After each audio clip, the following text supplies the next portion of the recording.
Midnight music.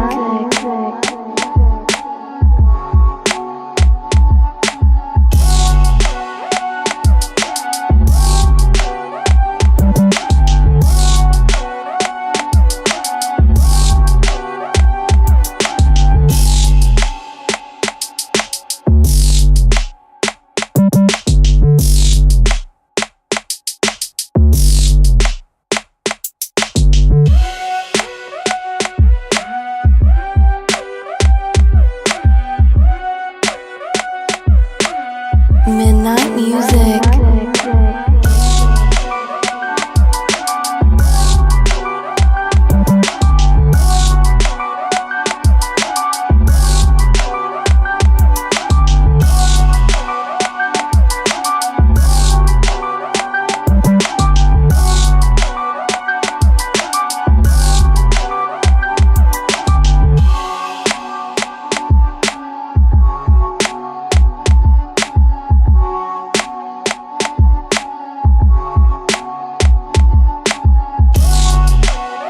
Midnight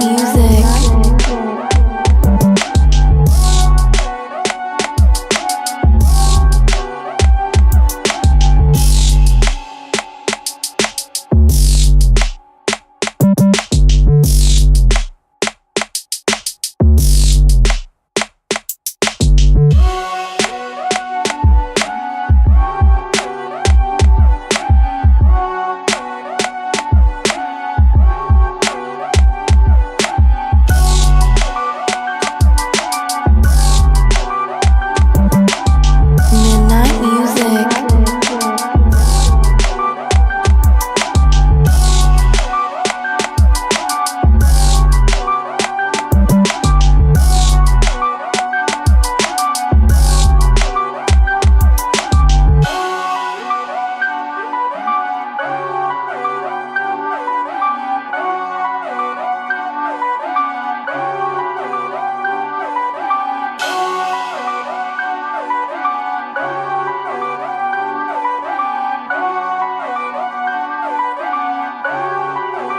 Midnight music.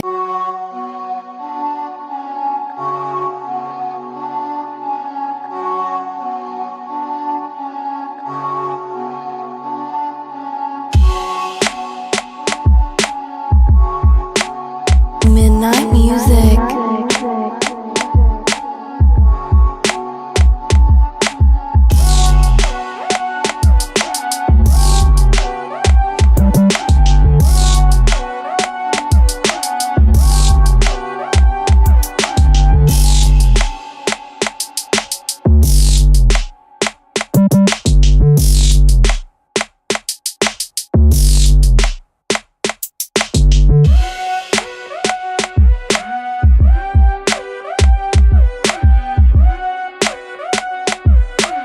Midnight music.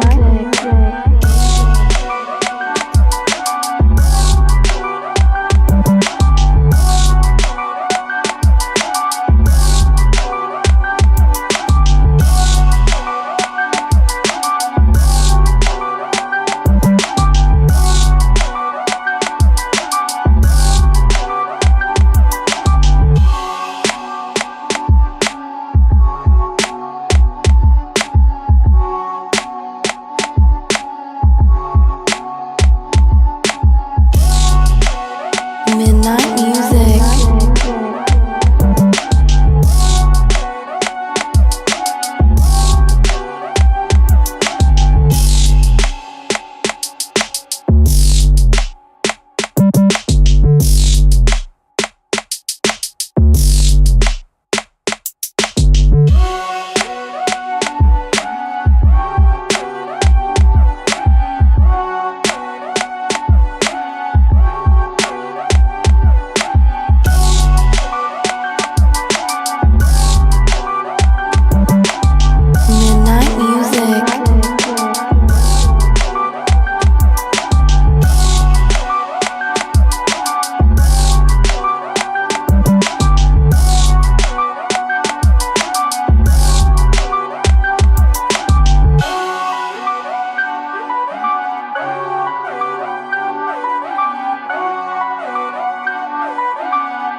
Midnight music.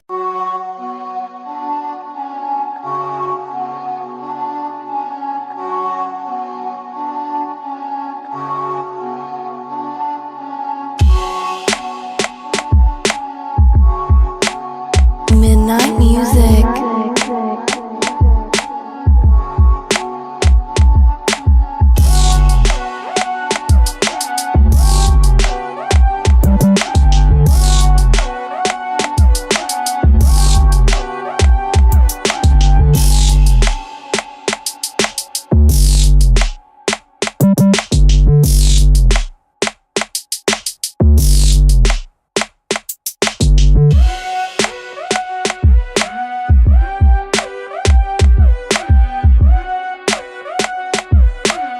Midnight music.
Midnight music.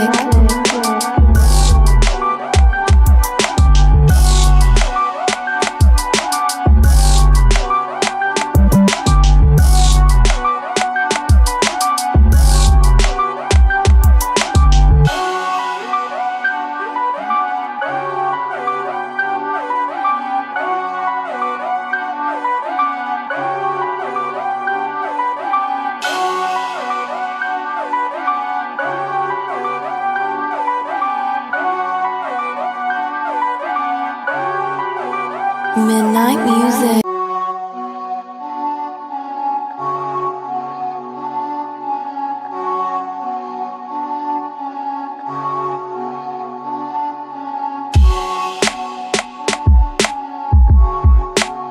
Midnight music.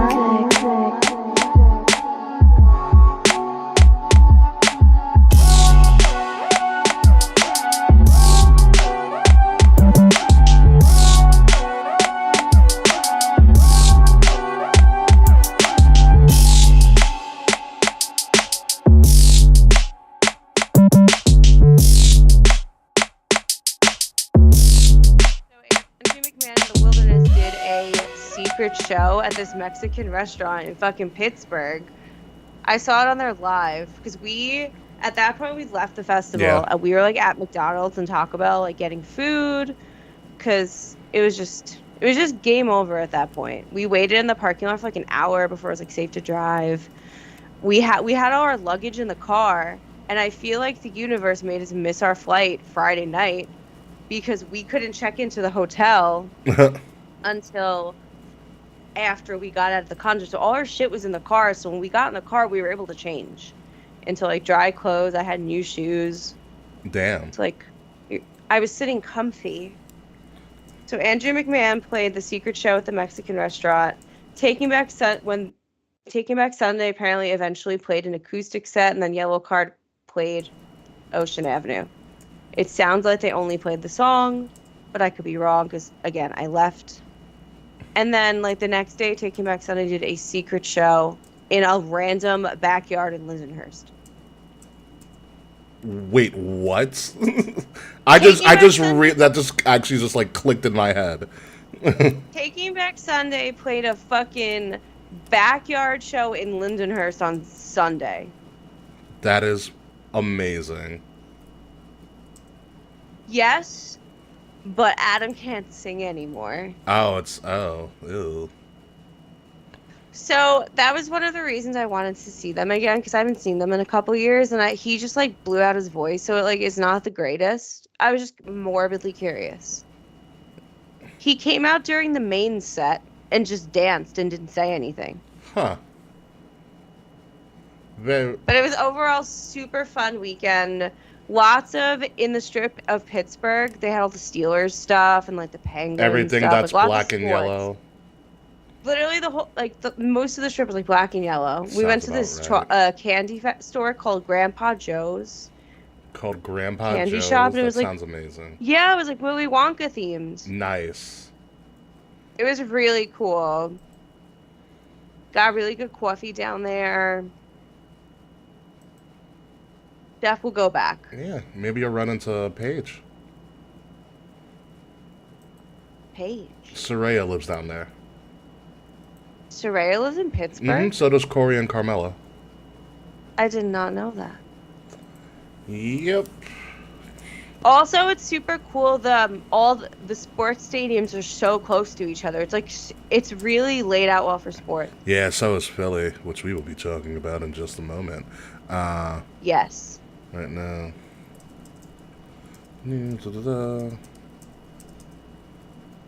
Polo Pro Wrestling. Boom. There we go.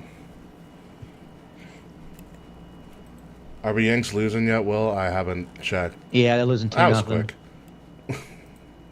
Just wanted to make sure that they were on schedule. Dude, they're awful. Yeah, they're 500 since the first time. Since what, May?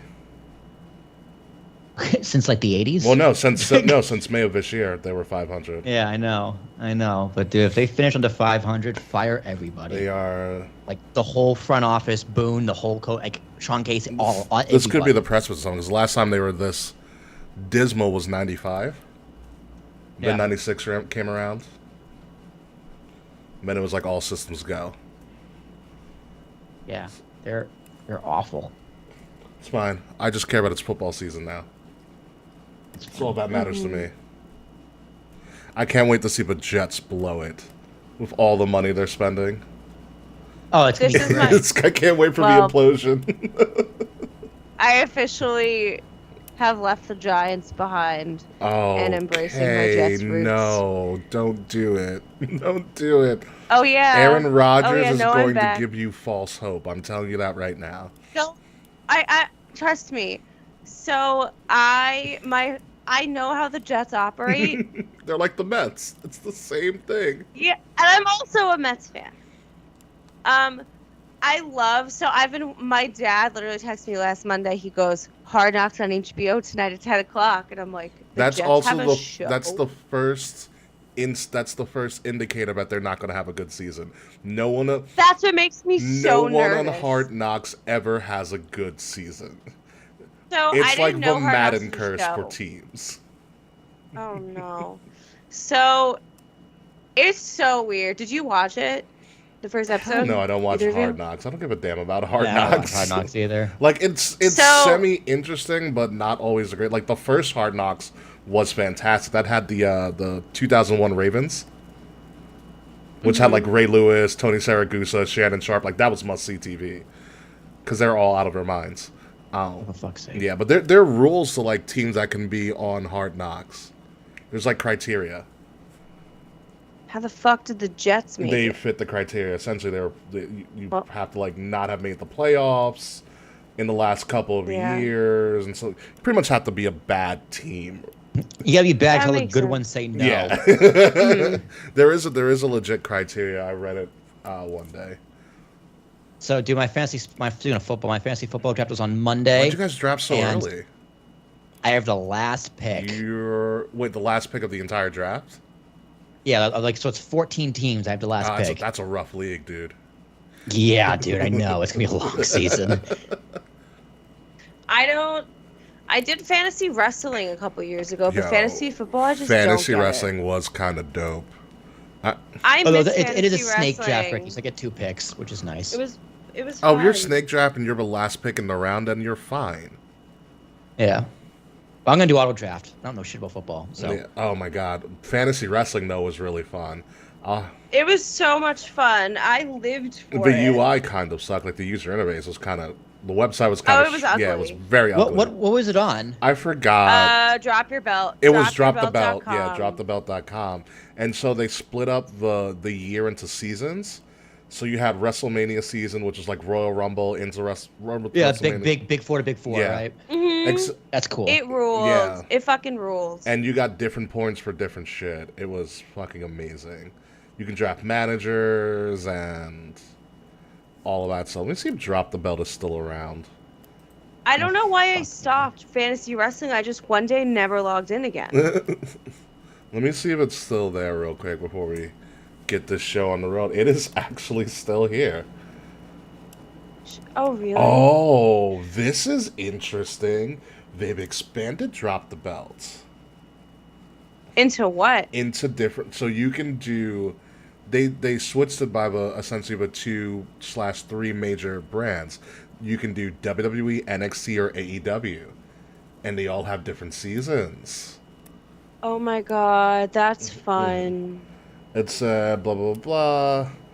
They have a. That might motivate me to watch more because honestly, I don't know. I watch SummerSlam and I watch SmackDown. I don't know what's going on. I don't know what the fuck CM Punk is doing. That's going. That's going called up the straight locker room to again. That's going straight to UK. That is your segment. Yeah, dude, it's literally CM Punk TM at this point. Let me see. Pretty soon, CM Punk's gonna be the new bear in the Chinese zoo. CM. The guy in one the of my placeholder names for the pup in my head is CM Pup. Nice. That's nice. pretty good. That's pretty good. Nice. I do love that. CM Pup. CM Pup. Isn't that great? CM Pup. Yeah.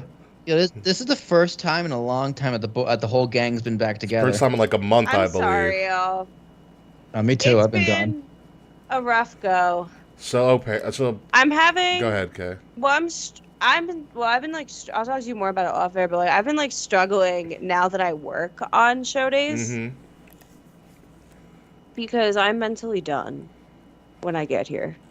So we'll tell you on Drop the Bells. I'm looking at it right now. Apparently, you can like sign up. There's like a free sign up, but there's also all right. So you can sign up for free, but I guess there's also like a no, you sign up for free. They have the leaderboards right now. So I guess in their general scoring for WWE in the last 7 days, the fantasy leader is Rey Mysterio.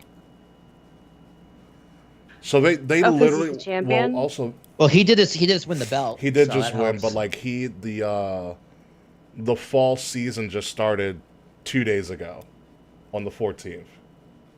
So this is gonna run all the way into until the end of the year, so August to December 22nd, and then you get like a 2-week break, and then the first of the next year is the WrestleMania season, which will end the day at like the night of WrestleMania is the last day. Wait, it says 30-day free trial, so do you have to pay eventually? It looks I like. think that's just a Yeah. misnomer. It says for private leagues, only the commissioner needs to subscribe. All other players only need a free membership. Oh, So okay. and they're all annual plans. What's the annual? Okay, so there is a free plan. There's different things. Yeah. Different tiers.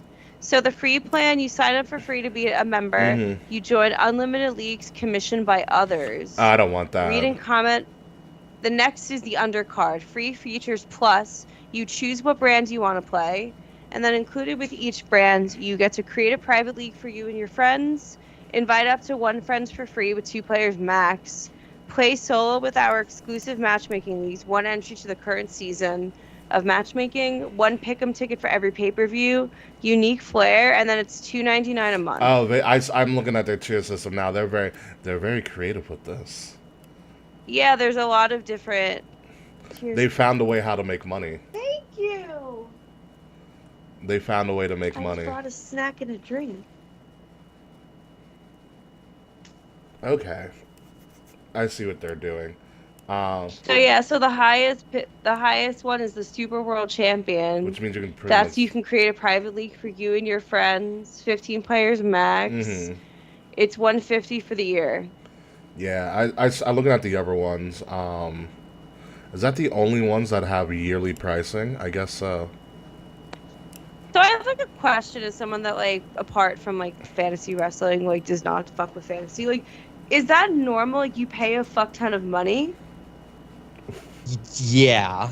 Yes, in fantasy, it's a betting. It's a betting. it is pool. a betting pool. Yeah, like Right, so like I think our league's getting bumped up to 80, so all 14 of us gonna pay $80. Whoever wins gets like 2/3 of All of that, it? and then the second and third split the yeah. rest. So that's the same thing. My league is Okay. a 12-team Yeah. league, $50 per team. So it's $600. $600 Yeah. pot. Winner gets 3, second place gets 2, third place gets 100. Yeah, that's pretty much Oh, how we do it shit. too. Yeah. Yeah. It might change.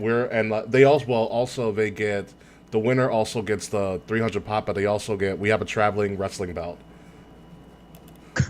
Oh, that's because sick. I'm the commissioner of the league. And when I did this almost 10 years ago, I was like, we're buying a belt for the league, and so the belt has traveled. It is currently in North Carolina at the moment. That's really That is really cool. So our 10th season is going to be. Oh hey, smacking it raw. We need to collab soon, I think. Especially if you guys are going somewhere in the you guys are going to the place of cheesesteaks. At least one of you guys is. Fuck yeah. See you there, big guy. Yeah. So no, I'm gonna update the belt because the 10th year of me commissioning this fantasy league is next year. So I'm gonna update the belt. I'm also think I'm going update the belt this year. You should have a gala. You gotta get custom side plates. Oh, the side plates on the current belt have the years of all the people. Oh, that's pretty cool. Yes. That's even So cooler, the actually. side You're gonna- plates are you're gonna run out of engraved room every pretty year soon, with no? the winner, with the year and the name of the winner. But I'm gonna update it. But I'm also gonna I want to buy for next year a traveling trophy. So the belt will be a little bit more. I'll show you. I'll send it to you the link of the belt I'm looking to do. But then the trophy that I want to get will just have the nameplates on the trophy, and then it'll travel with that. Oh. So I'll call it the commissioner's trophy. I like that. Yeah. Wait a minute. You're gonna be in North Carolina instead of Philly? Please do tell. What is in North Carolina besides Speedy Pablo? I need to know these things. But yeah, no, fantasy sports is, as long as you don't take it too seriously, it's just a fun pastime, Kay. Yeah. There are some people who go nuts with it. I'm not one of those people. Yeah, dude. I had a fantasy football league with all the college guys, and I was like, I did it. I think 1 year, and I was like, fuck this. You guys are insane. Yeah, you got to get it with chill people. I was like, y'all are just annoying. My league, my fantasy football league this year, we're deciding whether we're gonna add, because we do the ESPN league. So in the league, we can actually draft defensive players like individually, if we want to. Oh Christ! Fuck, that's too much, dude. Does Vince Wilfork still play? No. No, I'm fucked. Yeah, no, I'm very excited. By the way, Will, I made an Airbnb list of potential places. I man, started I trust looking you. already. That Yeah, was fast. Send them to me, but I trust you.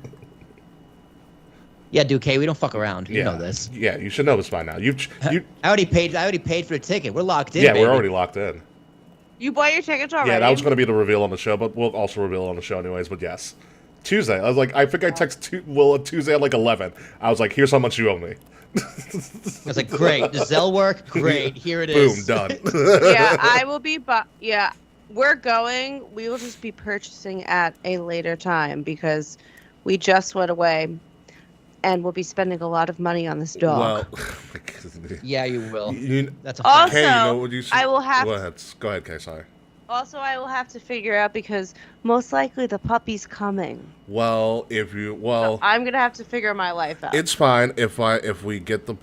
That gives me a couple of ideas about the potential places I looked at, because if we can all kind of just Airbnb together, we'll Yes, cut a I lot would of like that. cut a lot of costs down, and also, okay, talk to Charles if you can, because I know Okay. he is also probably going to be on the cheaper side for WrestleMania. And he may be looking for somebody to go with. Or sit with, at least. If Charles wants to come with me and live, I'm totally cool with that. Like, yeah. I will be budgeting. I will be doing a cheaper WrestleMania experience, especially because when I went last time, I spent money. I mean, so are we, because it's in Philly. It's great. It's the easiest travel to WrestleMania ever outside of New York. I also have money to spend now, so it feels nice. It does feel nice. I will have more money to spend when it comes to like when I'm in Philly. It is just. Oh, okay, you have not been to Philly. With the last time we were all in Philly, like me, Dave, and Will. Oh, we had so much fun. I haven't really been to Philly. I went once in middle school, and then I drove through Philly for like an hour. Oh, we're going sightseeing. All that shit is usually free. Yes. I have a lot of friends in the Philly area as well too, but I know. Since when did the New York City the Museum of Natural History have a charge for it? Didn't it always? Wait, what? No, it was always like a donation. Pay what you want. Yeah, pay what you want for a donation. No, they charge $25 a head now. Really? But they mandate the $25 a head. We were just talking about this. Yeah, so like Jazz's cousin was up from Guyana. She was here for a few weeks, so we went out. This past weekend we went to the Museum of Natural History, which also I forgot how fucking big it is. Yeah, it's massive. It's massive. Yeah. So like I'm telling Jazz, it's a free thing to do. She looks up online. You got to book a time for when to let you in, and it's $25 a head. Wow, really? Yeah, it's like, this is bullshit. That's a shame. Museum's supposed to be free. No, the Smithsonian is free. Other museums, not so much.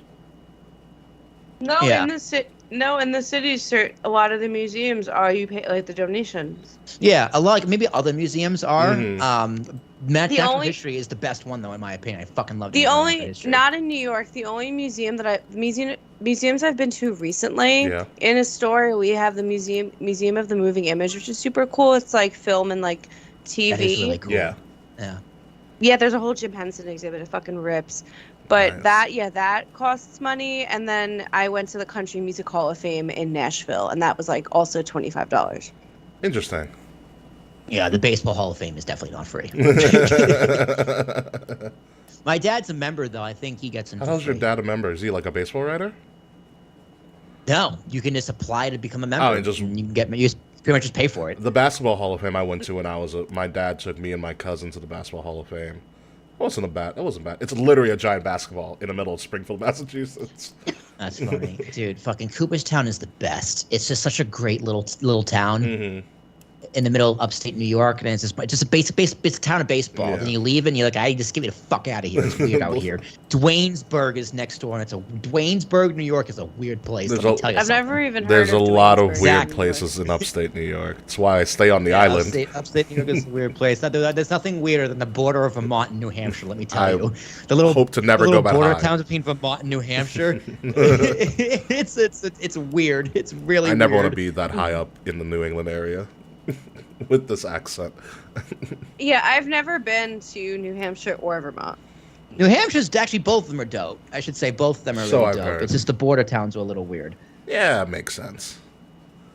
I see Trump flags next to gay flags. The war. That's amazing. Yeah. That's amazing. All right, are you ready to get the show on the road? Mm-hmm.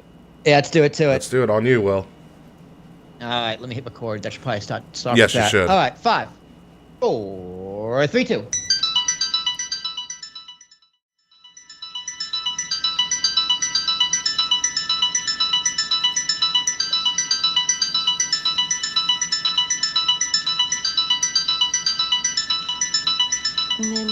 Coming up this week on Kings of the Rings podcast, and you thought this jumped the shark? Jey Uso not so quietly leaves WWE.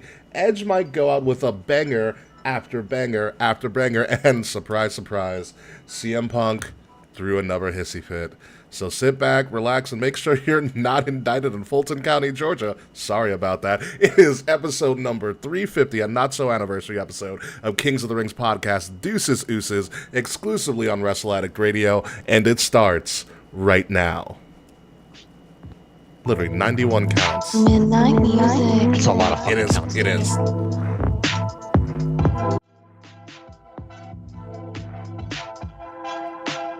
So many counts. I can't even count that high. I'm really concerned about your educational background after Dr. Red, you can't count the 91. That might be a bit of a problem. Yet very astonishing how your neurodivergent ass made it this far. I hit 15 and I just don't know what to do. And that's on not going to school in New York. Yeah. You're supposed to have the better educational system than we are. You came from a good one, supposedly. Ladies and gentlemen, welcome to a hopefully more educated edition of Kings of the Rings podcast. I am your host, King Ricky Rose. It's our 350th official episode. We're probably at like 364, but we've had some screw-ups along the way. Thank you guys for joining us. If you guys like what you see, or if you're listening to us wherever you're listening to all of your podcasts, make sure you leave a 5-star review. Like, share, subscribe. Willie T, Kayfabe, the gang is all here. And unfortunately for Will, besides his lack of an educational prowess, he was also kicked out of AEW Collision by CM Punk. How do you feel about that, Will?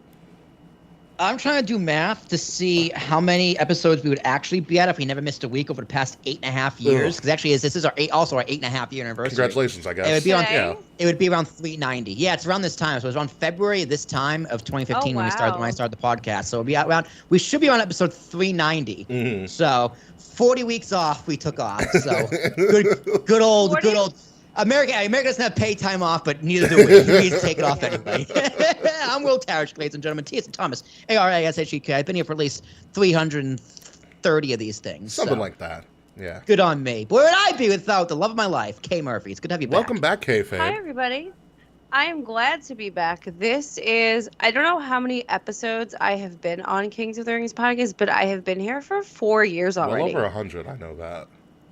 I'm definitely way past 100, like including like guest appearances, like pre-hosting time. But I don't know how many episodes I've been on.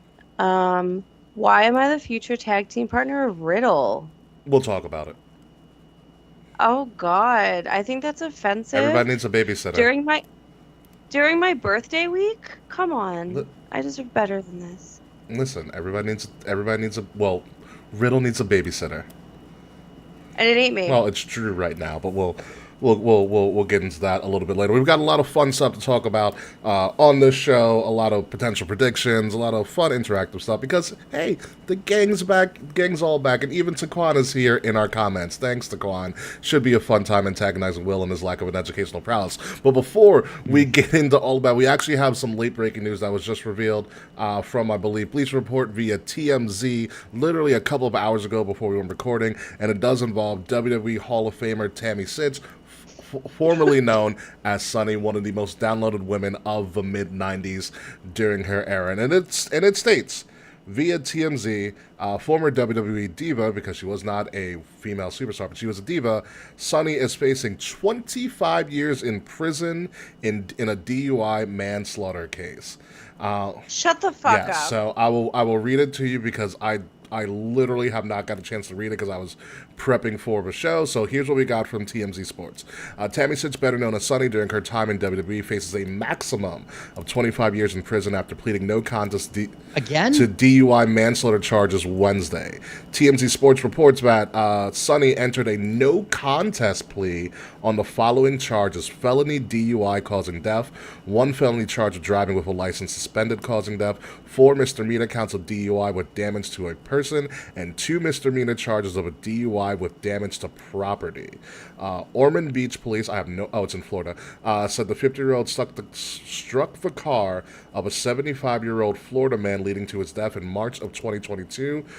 They said that Sunny's blood alcohol content was, take a deep breath for this, 0.280 at the time of the crash, which is 3.5 times higher than the Florida's limit of 0.08. The Florida Department of Law Enforcement said the blood test revealed she also had marijuana in her system before the crash. She originally pleaded not guilty on the charges, but later reached a plea deal with prosecutors. She has been arrested no less than 6 times on suspicion of driving under the influence. It did not have a valid Florida driver's license. The former WWE superstar has had several other run-ins with law enforcement, including threatening to kill her partner with scissors last year, according to a police report. This is part of an ongoing thing that has happened to Sunny post her WWE career, where she's had numerous run-ins with law enforcement, problems with addiction, so on and so forth. But I feel like there's a dark side of the ring about, I think it's Sunny and Chris Candido, I think was the most recent episode, or something like that. Rest in peace to a legend. Yeah. So this is just it's a sad story for somebody who was... Sonny ran over Stone Cold. Yes, Jesus Christ. Yeah, so it is a sad story for Sonny, who's somebody who had a very interesting career in WWE, and is one of the women that people talk about during that time in WWE, especially in the late 90s. Yeah, man, she was like, I don't want to use the term first diva as a bad thing. I mean that as a compliment. Like, she was like one of the first. She might have been the original. She was the original diva, really. It's what she's kind of known for. Yeah. But yeah, dude, like what a fall from grace. She's had like chance after chance after chance. If it was her on this podcast, it would be 0 days since the last incident. In fact, it would be 126 incidents since the last day. Yeah. Yeah. Somehow that works, but yes, continue. Somehow that works. But, you know, she was, like, such a sex symbol in the 90s. She was the most downloaded person when the internet was trash, but yes. And Shawn Michaels took advantage. That is also correct. Consensually, of course. And allegedly so did Bret Hart with the Sunny Days promo. Allegedly. Allegedly. So did Bret Hart. Allegedly, yes. That's wild. Damn. I got pouring off of Chris Candido, dude, the original cock. Yeah. Poor guy. So, it's not looking good for Sunny, just to say the least. You know, especially, you know. I mean, what can you say, man? Like, I hope. There's nothing you can do. You can say you hope she gets cleaned up, but I mean, how many chances do you give a bitch? Come on now. Yeah, she is going to be serving probably at least 15. I'm assuming. Oh, for sure. I'm assuming so. She said she's 50 now, which is very surprising. I had no idea she was 50. We're out. She's 50? Yeah. Yeah, that adds up. 95 was 28 years ago. Yeah. She's 50 now, so she's going to be, you know, going through older adulthood and potentially in a prison. You know, so it is a shame. And so hopefully maybe prison she'll get some services or some help. Who knows what is going to happen with Sunny. But that is the breaking news that came in to my phone just a couple of hours before the show started. So just wanted to share you guys a little bit of that going on. But we're going to move forward with one of the biggest things that is going to officially happen on Friday is the tickets will go on sale to the public for WrestleMania 40 in Philadelphia. But for those of you who are in the know, I will tell you this. The tickets have already gone on sale during the pre-sale. And if you come really close, I'm going to tell you right now, we're going to WrestleMania. We bought the tickets. Fuck yeah, we are. The tickets have been bought spent. So already. Easy. For WrestleMania. Pre-sale started on Tuesday. It is ongoing until obviously Friday morning at 10 a.m. when they officially, quote unquote, go on sale. But I'm going to take some time right now to reveal to you some secrets about buying tickets for WrestleMania in this day and age, especially during the day and age where it is a 2-night WrestleMania. Okay, so a couple of things. Number one, and here's a little trick that WWE does. So WWE has this thing where in particular they have pre-sale codes. Okay, the pre-sale codes when they're using Ticketmaster, because 1 year they used SeatGeek due to the arena, and that was AT&T Stadium. But the pre-sale codes only are codes needed for the single day tickets. Okay. The combo tickets, which is your golden ticket for anything, because that's where you'll save literally hundreds of dollars per ticket. The combo ticket pre-sale on Ticketmaster is never locked by a code. All you have to do is be there at the right time. Interesting. It really is. Also, here's another thing with, but I'll tell you really interestingly about these tickets and stuff, and I'm going to tell you the secret. I need you guys to get real close. I need to tell you this ticket. Shout out to Jordan the Stallion. The ticket codes, the pre-sale ticket codes for WrestleMania are literally the same codes every single year. And they could be codes, what I'm about to tell you, like WWE text. 69, 420, They are 69. not WWE text, WWE app, WWE VIP, Mania, and .com are the ones that I have seen thus far. .com? Yeah, because if you go on their website... .com by itself? Yeah. Nothing .com? No, like... Just .com? Like, spell it out. DOT.com. DOTCOM. Yeah, .com. No, I know. But, like, choice. Yeah. Those codes will probably be the same thing next year. So, write them down if you need to. Okay? Because they're probably not going to change. And you might need it if you need to unlock... the single day tickets. For some reason the combo tickets are sold out, because most of the time the combo tickets are usually sold out. Speaking of which, this was also leaked the day that the pre-sale started on Tuesday from someone who knows a rep for the Philly Ticketmaster. This is what is on your screen right now is the single day price map and color codes for the entire arena setup for WrestleMania. All right, so the most expensive tickets, your front row tickets, where like the same freaking people every year, is going to cost you around $10,000 before taxes and fees. The cheapest tickets in the arena, all the way up in the nosebleeds, is going to be around $40. So that is your range between $10,000 and $40 for a single day of WrestleMania. Screenshot this, do what you want with this. For what I know from everything I've looked at, this is the official seat map, but also this is the color coding for the prices for all of the seats of WrestleMania. Will and I have solidified our tickets. We're sitting club because I don't fuck around. Fuck yeah, we don't fuck around. Yes. Kayfabe, I believe you are on your way to WrestleMania at some point, right? What are your thoughts on this ticket pricing map that I'm showing you up on the screen? I think that all price points are really well represented. I'm not quite sure what my budget is for Mania yet. But honestly, if I bought a $40 ticket all the way at the fucking top of the arena and just got high the whole day, I wouldn't be mad about it. Honestly, I had amazing seats when we went to MetLife. Yes. Like $300 is the most I've ever spent on like an event in my life, and the seats were right there. We were so close. Yeah. But I know those seats now are probably like $700. You'd be surprised. Remember, this is also the single day pricing. So like I said, combo tickets will save you a lot of money. So for instance, the tickets that Will and I purchased, or I purchased on behalf of Will, were for a single day, they're around $375. Okay.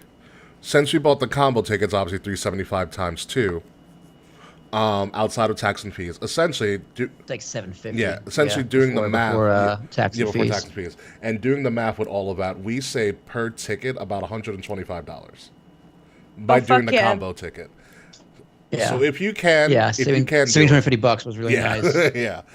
So I don't anticipate being able to snag combo tickets because be they will hard. probably be gobbled up by the time I'm able to purchase Mania tickets, because we just got back from a vacation. We have some other wonderful things happening right now that are very expensive. So Mania's on pause, but I promise we are on the road to WrestleMania. We're just a couple hours behind a traffic. Yeah. Hopefully they fix that bridge in time, which I hope they will. For real. Yeah. So if you are going to be at WrestleMania with myself and Willie T and fortunately Kevin, if you know us, which a lot of you do on the Northeast, if you know us and are big wrestling fans and you're going to be in Philly, let us know. We would love to just fuck around in Philly. I'm not going to lie. Let's hang out. Seriously. Get a little snack. Let's get cheesesteaks and crack the Liberty Bell. Again. I'm gonna No, for the first time. Yeah, no, it is a fun. Philly's always a fun time. Cheesesteaks are great. Reading Terminal Market, amazing. Reading Terminal Market is the shit. Yeah, so it's going to be fun time. So you are going to be in Philly, you're coming with us, let us know. Leave a comment below wherever I'm going to post this on social media. Just let us know, because we would love to hang out with you and just run buck wild. The last time we were there, we had a fantastic time for the Royal Rumble, the first ever Women's Royal Rumble, NXT TakeOver Philly, where we were in the suites in the Wells Fargo Arena. was a fantastic time. So I have fond memories of Philly. It is probably going to be, for everybody going, the easiest destination WrestleMania ever. All the stadiums are in the same freaking place. You are literally just going to be walking across to the other stadium with a giant bar area in the middle. It's perfect. I hope Tony Khan tries to run a show at like the Phillies baseball stadium at the same night of WrestleMania. He does Collision at Wells Fargo. And like, I dude, feel like- he doesn't even go. He's front row watching WrestleMania like in a club. he He has his own. He has a club box next to us watching WrestleMania while he's hosting a show. sets up. Like, He sets up. He's in like a sweet box at Lincoln Financial, setting up his. just doing cocaine off a Isn't hustle. Setting up Gorilla. Isn't the ECW arena in Philly? The 2300 arena Yes. is in Philly. Yes. Tony Khan is going to try to get the ECW arena. Let's be that real. would be a very interesting call if Tony does pull that off. I'd be very interested to see how that's going to happen. Not what I think. I think it's going to be a very, very big weekend for Mr. Paul Heyman. That is my prediction right now. We are months away from that. But yes, WrestleMania Philly, we're officially going. Very excited. Now we just got to find out where the hell we're going to stay. But speaking of Tony and things that you just shake your head and be like, Tony, what are you doing? This was first reported I believe by everybody's favorite person, Dave Meltzer, but then also verified by Cultaholic and a bunch of other stuff. Essentially, you can read what's there if you're watching us. CM Punk allowed to block talent from Collision as seen as indispensable. This was also on top. What? Yeah. What do you mean indispensable? This was also, I will tell you, okay, this is also on top of essentially what happened was, apparently after last week's Collision, CM Punk, who I guess was doing crowd work or whatever the hell he was doing after the show went off air, and cut a scathing promo on Hangman Page, one of his favorite people to begin with. Can I just say I thought you were going to say CM Punk was doing crack? Could you imagine? The show goes off air. He could. starts, what's up? The straight edge superstar is not doing crack. Yeah, so he cuts this really scathing promo on Hangman Page. Obviously, that goes viral for all the wrong reasons because CM Punk is just being CM Punk. It's then been revealed that he also had a pretty high-profile verbal argument with Jack Perry about his segment on the show. I think that was before the show. It was also has come out that he has essentially. It's not confirmed yet because Tony Khan did not speak on it, but it said that he has barred people from showing up at Collision, essentially blocking people. Stop. One of them including Matt Hardy, another one also including... Is Jeffrey banned? I haven't heard anything about Jeff, but the other one including Christopher Daniels, the fallen angel, who is now essentially AEW's head of talent relations. What? Yes, and it has come out. What is happening on AEW? The report has come out that CM Punk pretty much has carte blanche to do whatever he wants because he is seen in the company, Tony Khan, as an indispensable person. Essentially, they're giving him the late age WCW Hogan treatment. They're giving him a Hogan. They're giving him the status? Hogan. And Mix Murphy, kayfabe. What are your thoughts on... This is your boy. This is why I'm going to you. What could possibly go wrong with someone who has a big Yeah. ego? I wonder. What are your thoughts on this CM okay. Punk situation that's going on right now? He's getting the Hogan. They're giving him the Hogan. Okay, so I haven't actually seen this with my eyeballs yet. Based on what I'm hearing, I fucking hate it. Yeah. I absolutely, truly do not like it. I don't know why. This is very much, and I feel like it's the point, so I'm probably like being worked correctly, but it just feels fucking icky. Like for me particular, y'all heard me cry for 7 years about CM Punk. You predicted his return successfully, by the way. On my birthday. Yeah. I will never get over that. I will never let it go as long as I live. And now it's just like all like smarmy, like this, I don't know. This isn't my type of heel shit, I guess. Maybe this isn't for me and I'm missing the point, but I'm not a fan. Yeah. At all. It feels really petty. I mean, this is Like if CM Punk. if you don't like fucking anybody in the locker room, that's fine.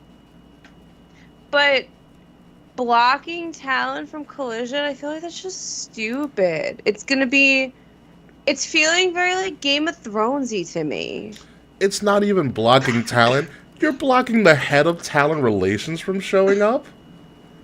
Like, Yeah, that's like, a lot. That's ballsy. That's very lot. Honestly. Yeah, Willie Tarachuk, as someone who was also kicked out of AEW Collision by CM Punk, what are your thoughts on this? I was. Sorry. Fuck. I didn't lobby him hard enough. I should have given him an extra 0 on that check. Yeah, this is a disaster. How many times in wrestling have we gone through the let the talent book themselves and it hasn't worked out? Then again, this is Meltzer. Who knows if it's true? Yeah, You know what I mean? Yeah. Like Scoop Satin hasn't been necessarily the best track record either. Oh, I kind of missed the Meltzer part of this. So sorry. Like, unless TK is just like, yeah, this is completely true. Yeah. What we know. Then again, Meltzer has more historically accuracy with AEW because they literally booked to prove They booked to prove him wrong. Liking. Yeah. Yeah, they booked to prove Meltzer right sometimes. Yeah, that's also true. So I feel like Meltzer's more credible with AEW news and WWE news because he's buddy with all those guys. Yeah. So, yeah, this is not going to be a fucking disaster. And it's like, who's going to want to be on this show? You think Andrade's going to want to be on the show? Aleister Black's going to want to be on the show? Adam Cole's going to want to be on the show? Hangman Adam Page's going to be on the show? He literally buried Hangman Adam Page off air. I also... That's how petty he is. Yeah. I also want to kind of point out that I know we still have a bit to WrestleMania, although we are now that tickets are being bought, we're on the road to Mania, so I think it's something to think about. Collision is literally going to be competing with night 1 of WrestleMania. How the fuck are you going to produce compelling TV that night if CM Punk is just going to cherry pick everyone from the show every week? Also, don't forget CM Punk is the real world champion as well, with the little X over VE. Oh yeah, I thought that. But yeah, but also, forget, they're not only trying to go up against night 1 of WrestleMania, they already failed going up against one night of SummerSlam. They failed miserably by all the metrics. They have to survive the fall. Kayfabe, I know you're not a big sports fan, but you know what happens in the fall? Football, baby! Not even that. Football. The sport I actually care about. Almost every major sport either begins or ends in the fall. We are talking baseball's coming to an end. The NFL's kicking in. The NHL starting up. The NBA just revealed their in-season tournament, which is going to be the entire month of November. By the way, wait, excuse me? They're starting off a year with an in-season tournament. Yes, that just got revealed. Post show. I explained it to my dad today too, as well. But not only that, specifically on Saturdays in the fall is dominated by one sport and one sport only: college football from noon to midnight. And with most of the big games happening at prime time at 8 o'clock, the same time Collision's going on, I don't know if they'll survive.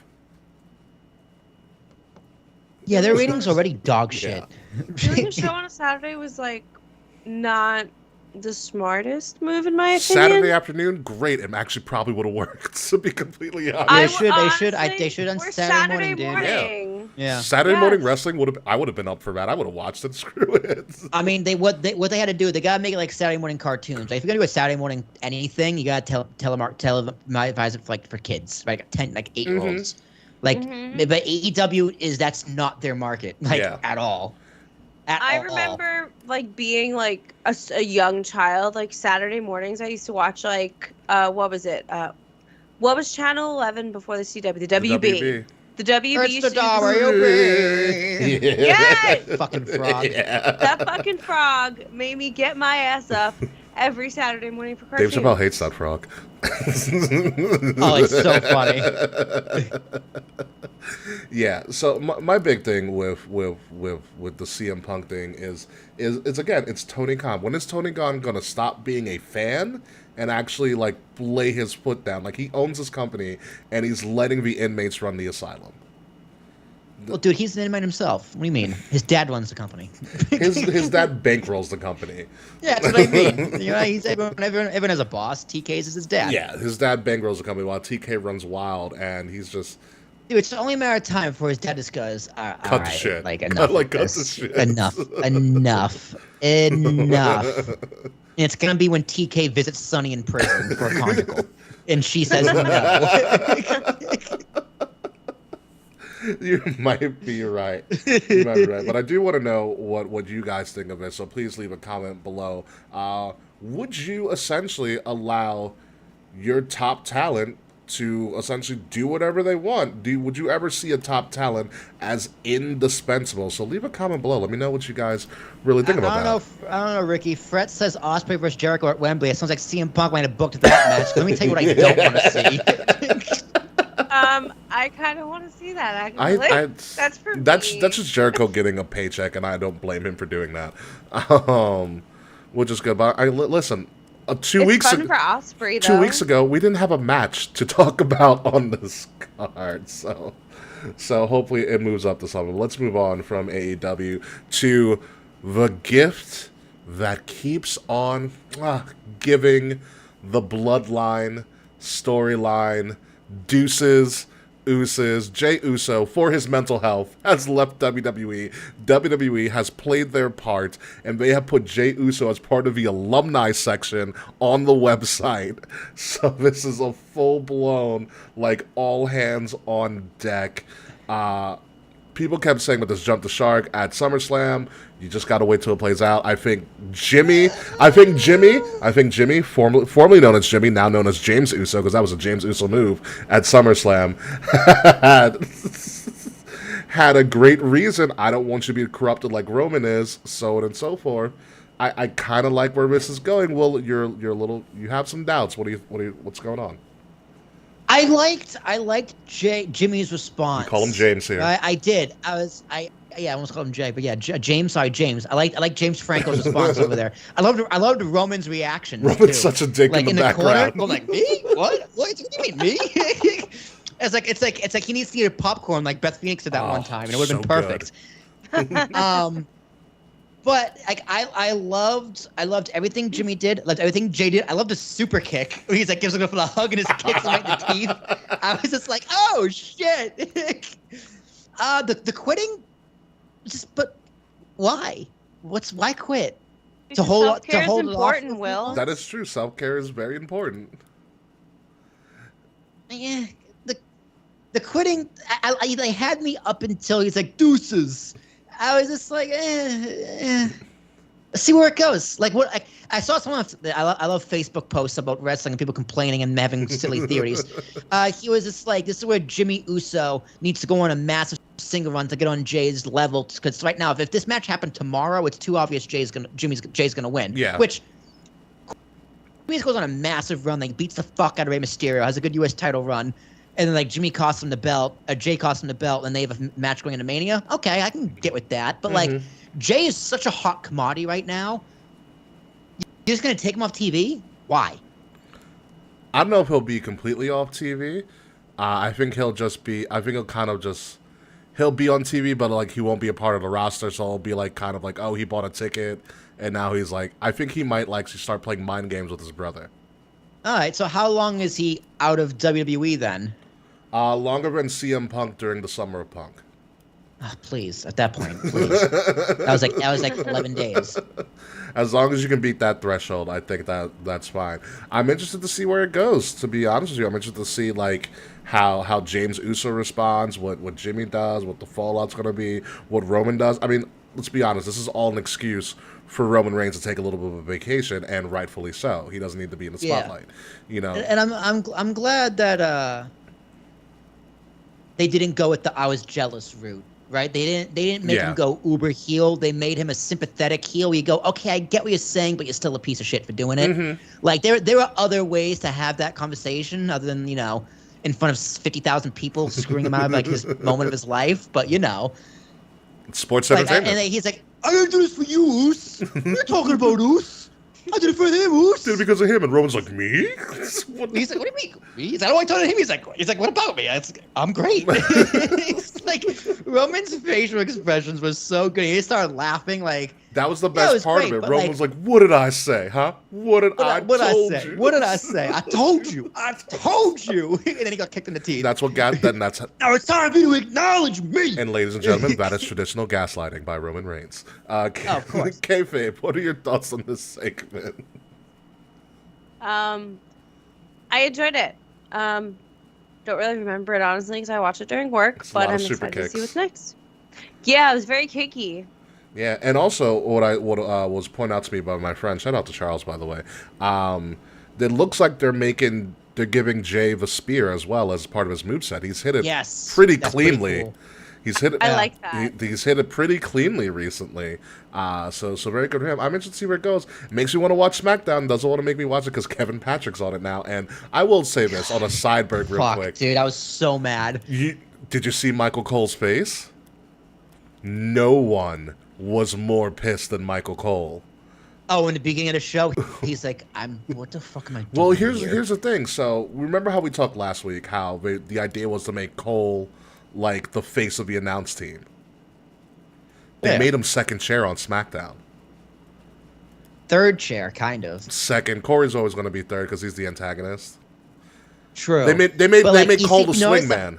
Michael Cole was still like taking lead though out of habit. He's like, After a while, next. he said screw it. After a while, he just said screw it and took over.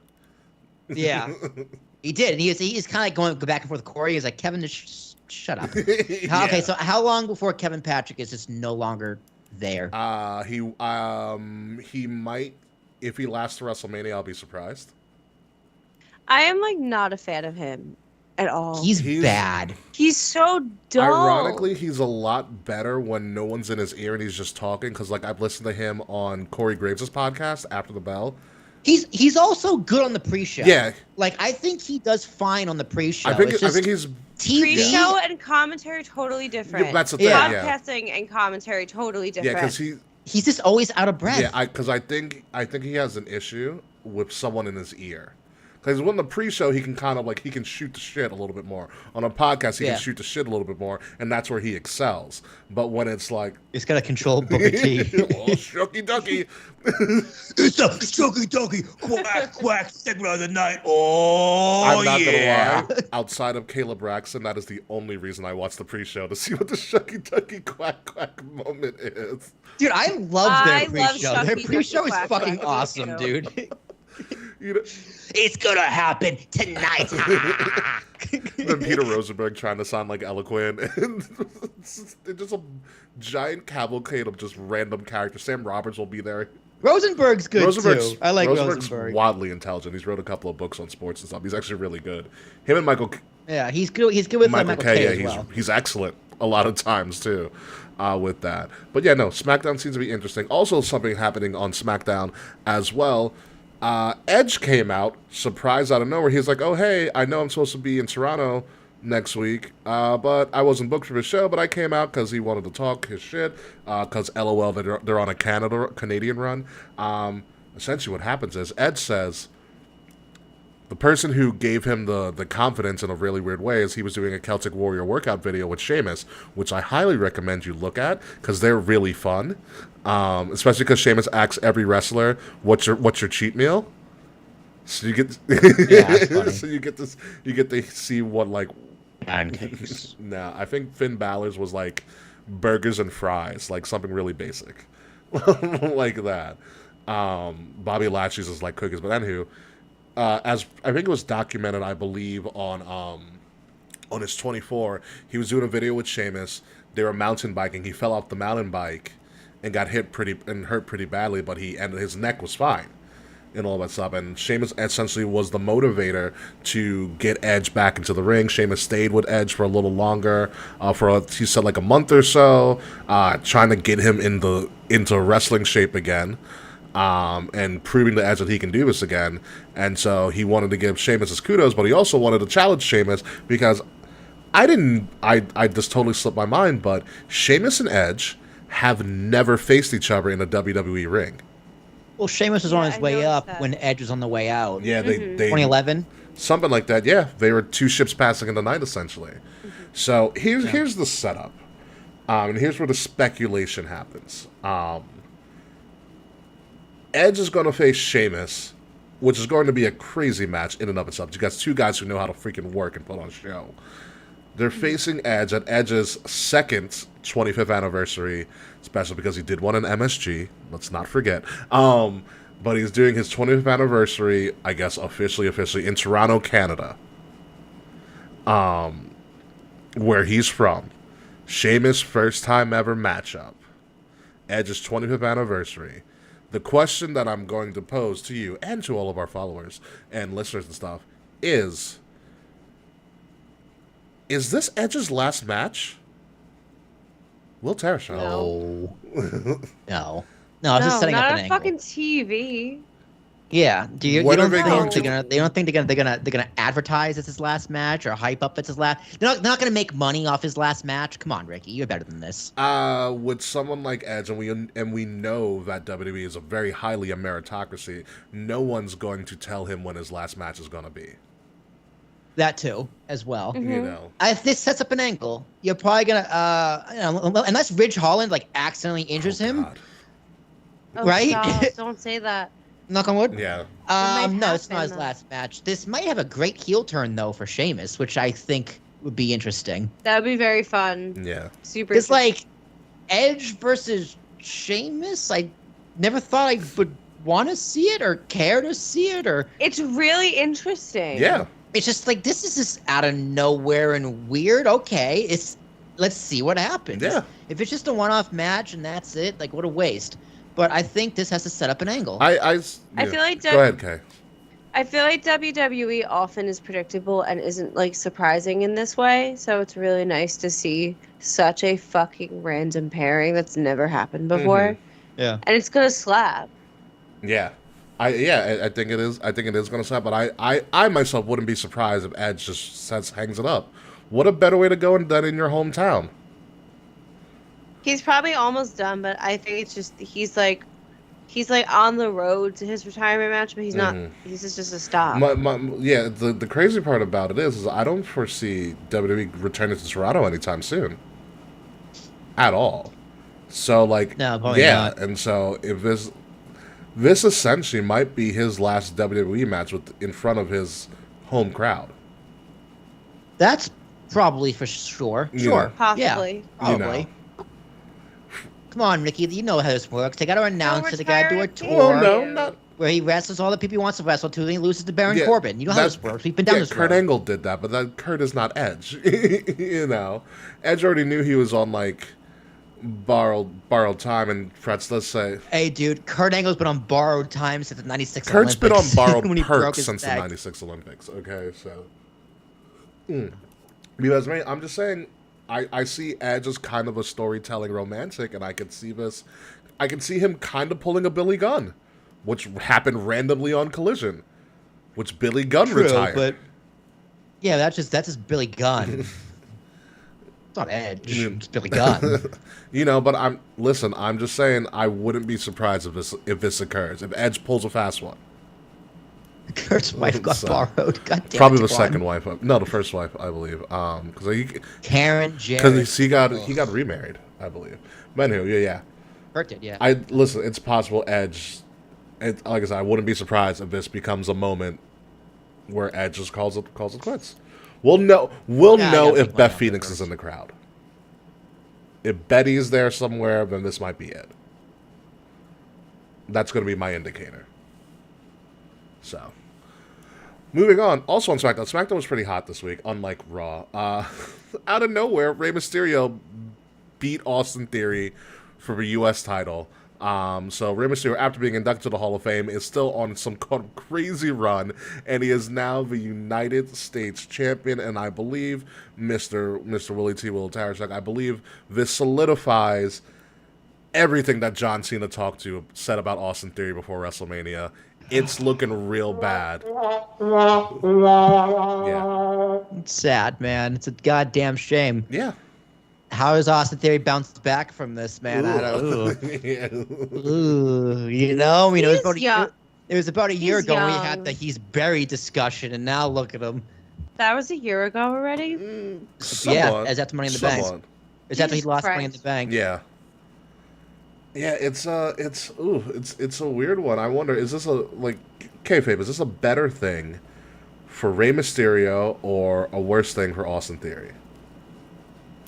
I kind of think it's neutral. Like, I think Austin Theory is still relatively new enough in WWE where, like, it's not a burial. It doesn't matter. He'll be fine. He'll quite literally be fine. He'll probably flop around in catering for a little bit, but, like, you know, every dog has their day. Let Rey Mysterio have his final run. Let him enjoy a championship. Like, let him enjoy it. He deserves it. He deserves his flowers while he's still like in WWE to receive them. I agree. The heel booker in me wants me to thinks this might set up Santos turning on Rey and kicking him out of the LWO. Yeah, that's what's gotta happen. Gotta happen. You know, because a couple weeks ago, Rey suffered like a legit concussion. For what we thought was a legit concussion, they had to call the match off. To kind of already do a switcheroo, which makes you believe that Rey was going to win in the first place anyways. But hopefully this kind of ties into maybe Santos turning heel and him taking control of the LWO. And hey, Sir Charles, this is a pro wrestling podcast. We're not doing free Michael Orr here, although that is also a very screwed up situation that happened to him. The subject of The Blind Side. Is that... Yeah.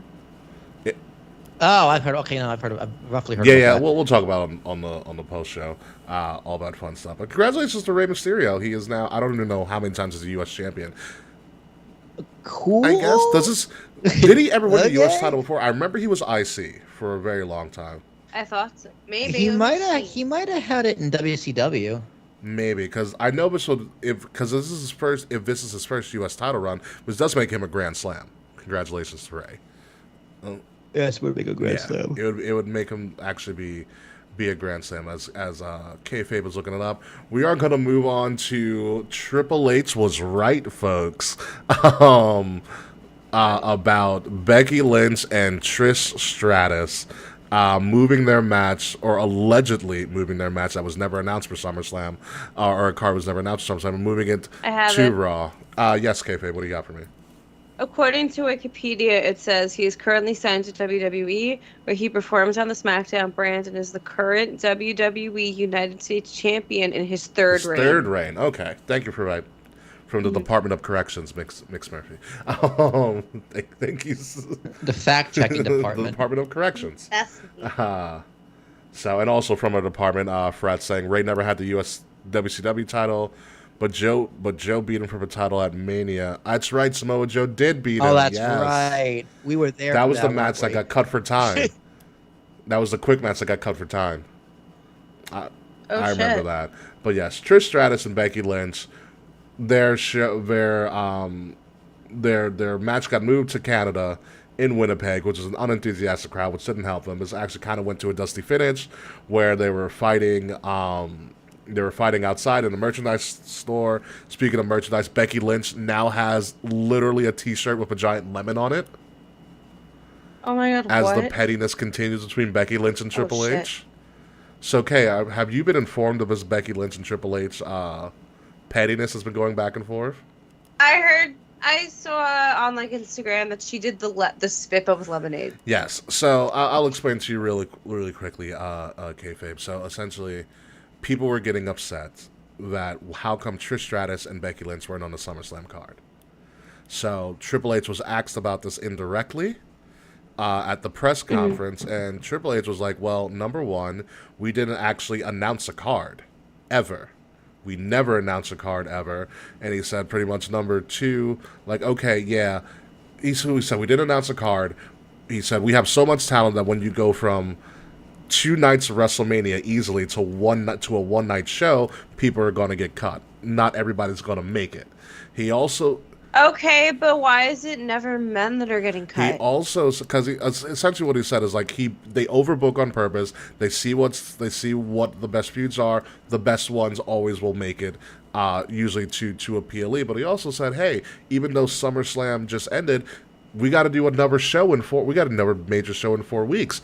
So, and he said the comment of like, when life gives you lemons, maybe you got to learn to make lemonade. The next night on Raw, Becky Lynch came out with a picture of lemonade. Thank you for the context. That's fucking absolutely wild. And now WWE has Now made it's into a 2023. t-shirt, a lemon, literally a picture of a giant lemon as a t-shirt for WWE is being sold. I just don't get why we can't book more women. That's just good marketing. That's good. That is also good marketing. It is good marketing. I'm just concerned. Well, to answer your question, Kay, it's because the sport always has been and always will be a predominantly male sport. It's just the nature of the business. Mm-hmm. No, I get that. It's just, it seems like whenever there are time constraints, budgetary constraints, things like that, it's always the women's matches that are the first to go. But also Well, yeah, keep in mind, it's predominantly a male sport. That's just also why. keep in mind a couple of things. Number, like Tripp said in the presser, Becky and Trish were never announced for SummerSlam, ever. Oh, I didn't say they were. It's still just like a bummer that like.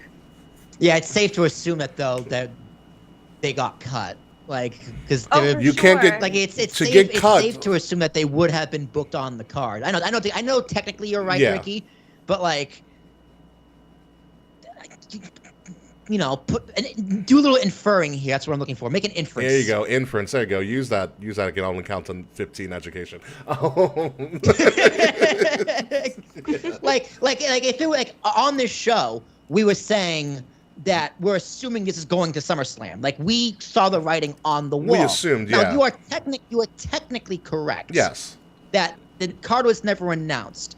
But the way TV was going, it is safe to make an assumption and an inference that this was going to be on the card. And seeing that it's not, it is safe for us to assume and infer that it got cut. Like Taquan said, they were never announced, but you can assume that it was being considered. That is the better. Sure. Yeah.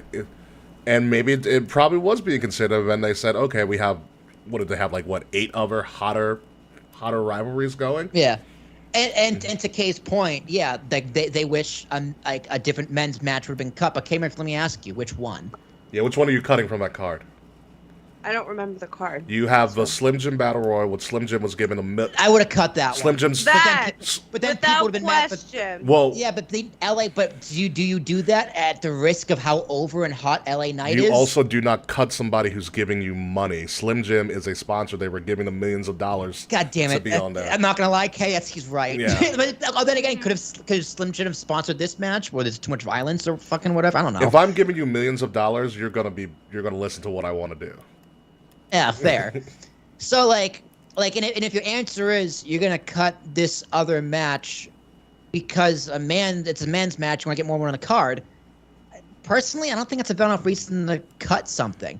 I would have, if I was gonna choose which one to cut, I would have cut Ronda and Shayna.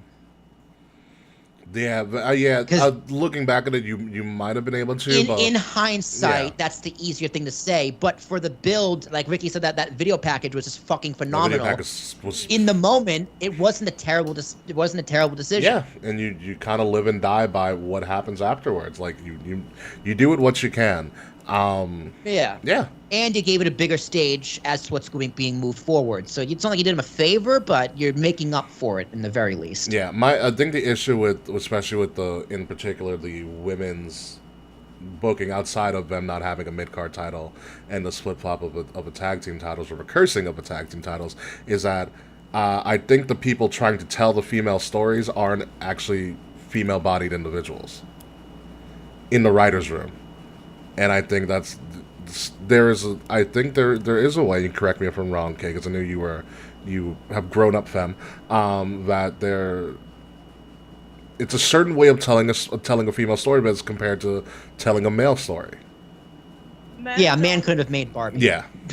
Oh my god, absolutely not. A man could not have made Barbie. And a man, guaranteed, yes, they could not do that. Or a man or somebody that grew up and was socialized male might most likely will not understand nuances such as the Barbie movie or things in the typical feminine experience and the experience of womanhood. Yeah. And women need to be telling these stories. A lot of the stories for surrounding women aren't really meaningful. Mm-hmm. It especially in the tag division, often just feels like we put wrestler A and wrestler B together, and they're gonna wrestle wrestler C and wrestler D, and it's just not meaningful. It's not very thoughtful.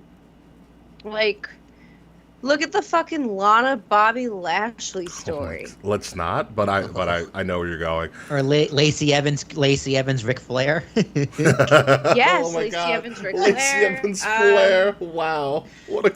I only mention that because Lacey Evans announced that she's leaving WWE. I think as of tonight at midnight, she's done. Wait, Oh, what? she did that. Yeah, Lacey Evans. Oh, okay.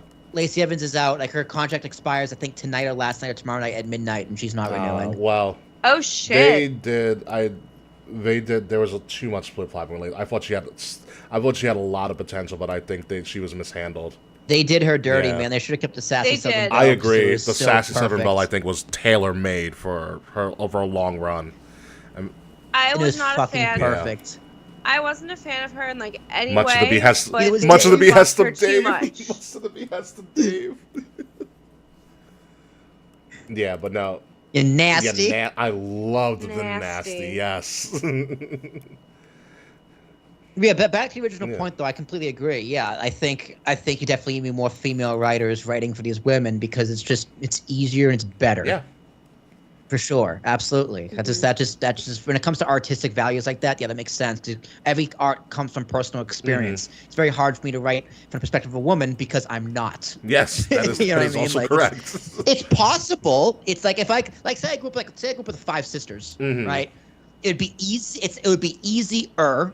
You but learn it's by still proxy. not as I get easy it. as You could one of my empathize- sisters. You could probably you empathize can more. empathize. Yeah, of course. Yeah, that's why WandaVision was so good because it was written by women. From a Marvel standpoint, but yeah. So Becky and Trish are continuing.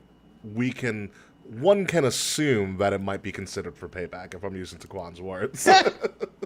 One can assume, but you always know card is subject to change. And now we're gonna play a great little fun game as we start to wrap it up here. As in, everybody's gonna get a chance here. What did Shinsuke whisper to Seth Rollins on Raw? Mr. Tarashaki. Are we doing wrong answers only? Yes. You said, "Come on!" You clearly did not watch the show, okay, Murphy? No, I didn't. It was a whisper, by Hi, the way. Barbie. Hi, Barbie. Hi, Barbie. I'm gonna go what he whispered in his ear. Hail Hydra. Hail Hydra. Hail Hydra. He whispered in his ear, your seat in Captain America 4 got cut. When he was... Ooh. So, What if he was like, Oppenheimer wasn't historically accurate? he just totally took Seth for a ride. What? What do you mean? What do you mean it wasn't accurate? Yeah, the bombs. The bombs were fake. Kayfabe. Your shoes are untied. Oh my god, the Hail Hydra. Or he could... I don't know why I'm being pushed either. I think, no, he probably said, "You are not enough." That's what he You are not enough. You are not enough. Yeah, you're not enough. Dude, I came so close to buying an I am Knuff I'm shirt. I seconds swear away. to I'm God, seconds dude. away from buying an I am Knuff hoodie. I'm not gonna lie. I So fucking funny. I am most likely being a Barbie for Halloween. I'm not surprised. It was by the this. moment Wow. of the I'm year. not surprised, but it already. I'm not gonna lie though, dude. I know we're not talking about Barbie right now, but I'm gonna talk about Barbie right now. Women did a great job writing about men, though. Yeah. For Ken, they fucking nailed it. Has everyone on the show seen Yes. Yeah. I got my. I got match- my. We all Matchbox? loved Yeah. it. We all fucking loved it. I it? thought Okay, it so was the good. Matchbox 20 scene. As somebody that has dated almost entirely musicians, I can attest that's exactly how it goes. It's amazing. No, it's literally true. Also, Depression Barbie, Pride and Prejudice, also true. Were you did you have any triggering moments when they started playing Matchbox 20?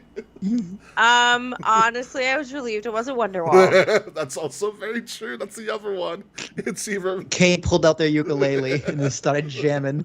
Nah, not to Wonderwall. Oh my god, what a moment. But yeah, Shinsuke and Seth are heating up, which should be something very interesting for the fall. We're gonna play a couple more games here, folks. Like speaking of which, Kayfabe, name this new tag team, because Matt Riddle always needs a babysitter now that Randy's nowhere to be found.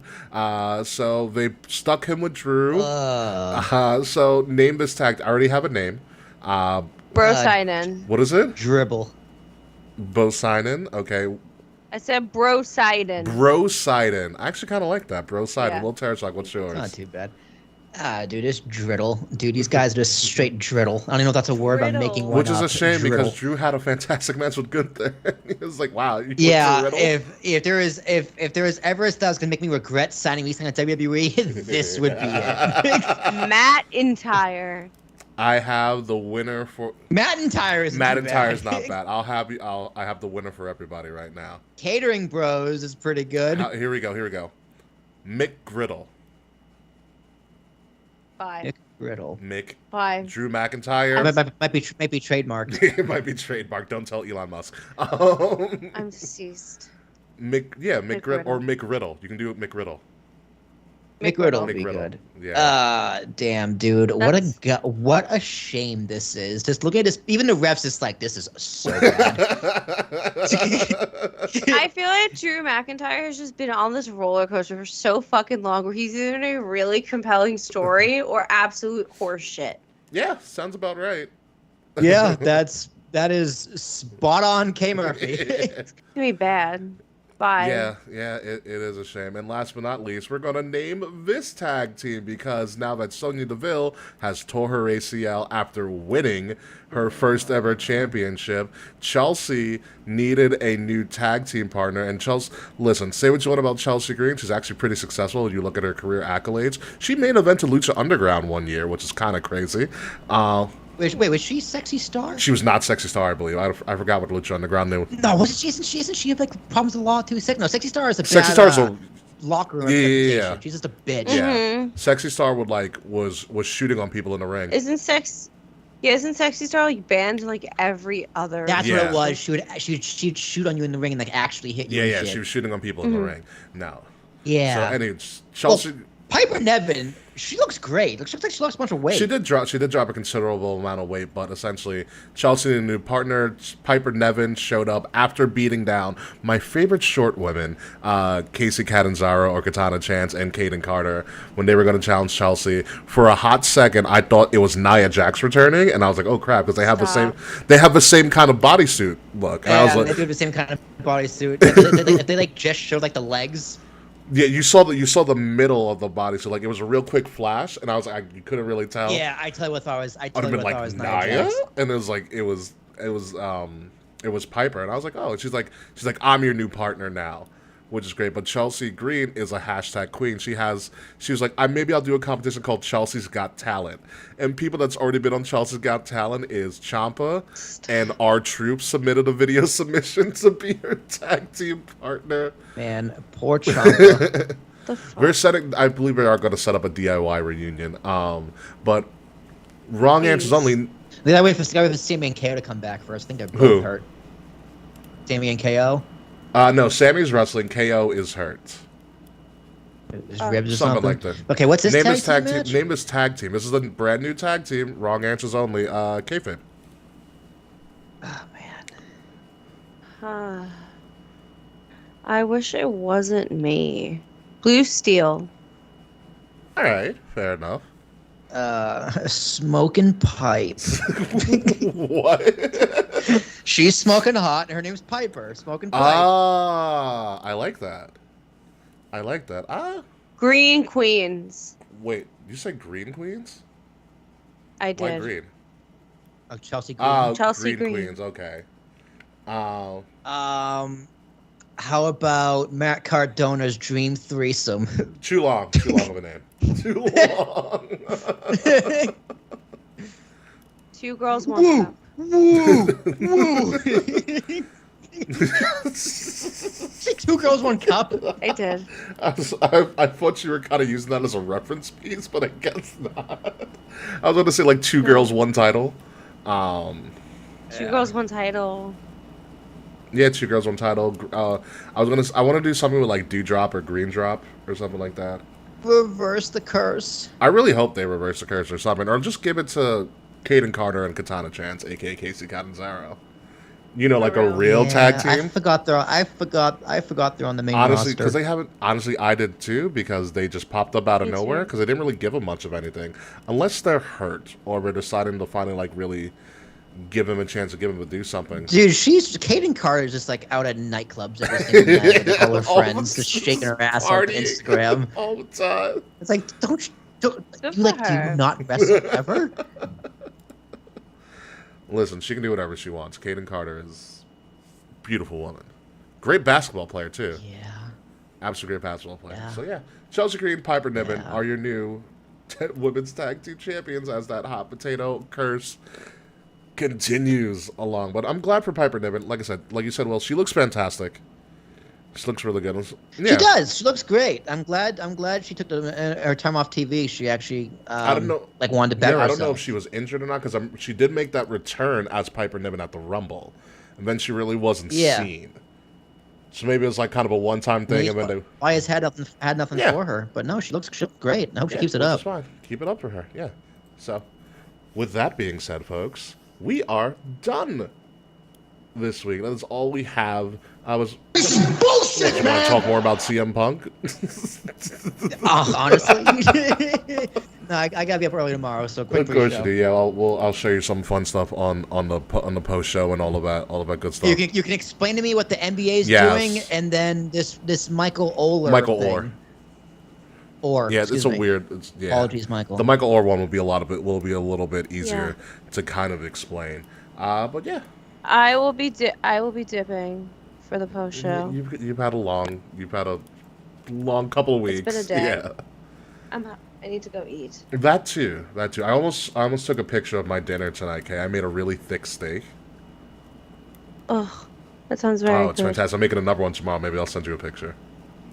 Yes, please. I'm making tomorrow a thick cut ribeye.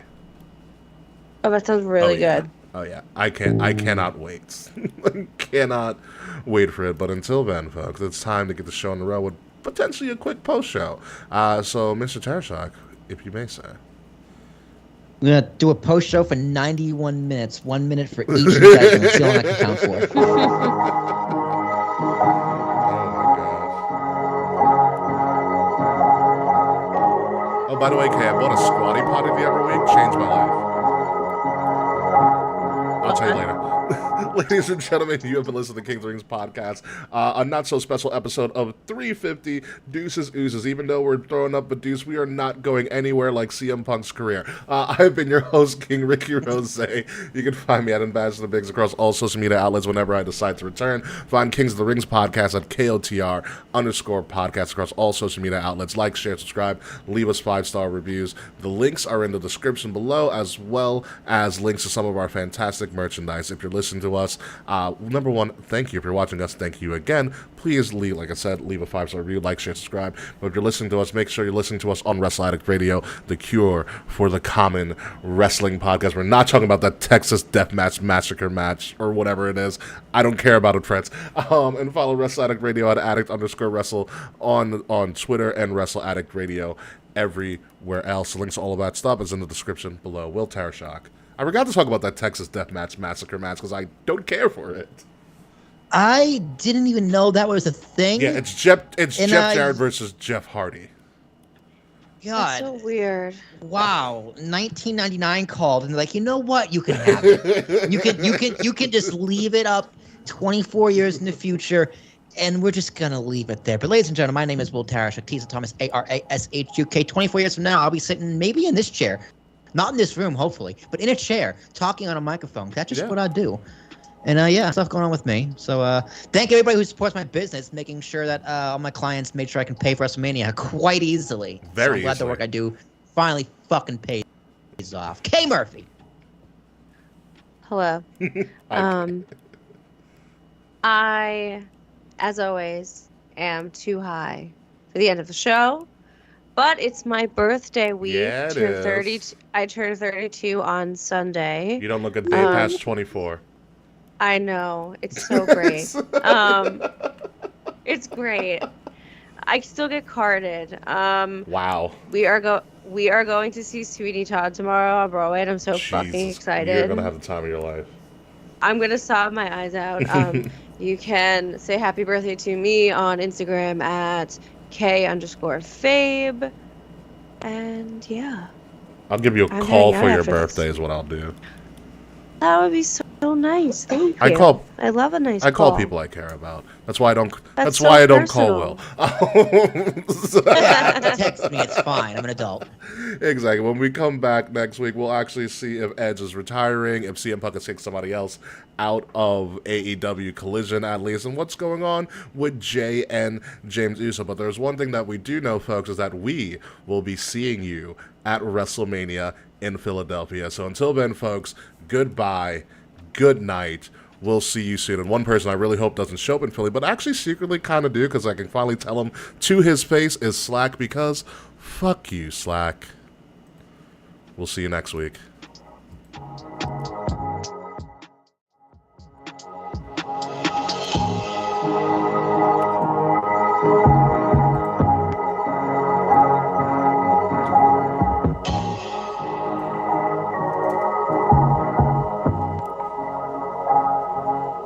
Also, by the way, good name frets, Deuce Drop for the Chelsea and Dewdrop tag team.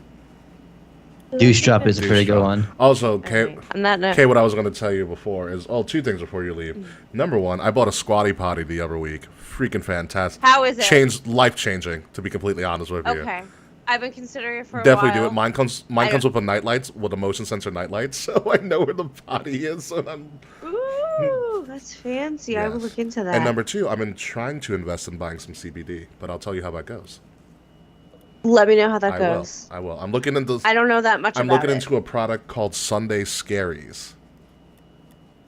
I've heard really good things about Sunday Scaries, So actually. have I. Just buy weed like an adult. Even though you probably can't because you're Yeah, an because I adult. have a job. I have a job working with the mentally ill. I can't be as high as them. So. All right, y'all. Well, I'm going to go get high. Love You do. y'all. Love you too, Kay. Good night. Bye. You can't even get a medicinal card, Ricky, because of your job. No. I have to. Yeah, no. I wouldn't fit the criteria for being medicinal. Nor do I want to actually do medicinal marijuana. So. I didn't. It was fine. Like Jersey weed's kind of okay. Yeah.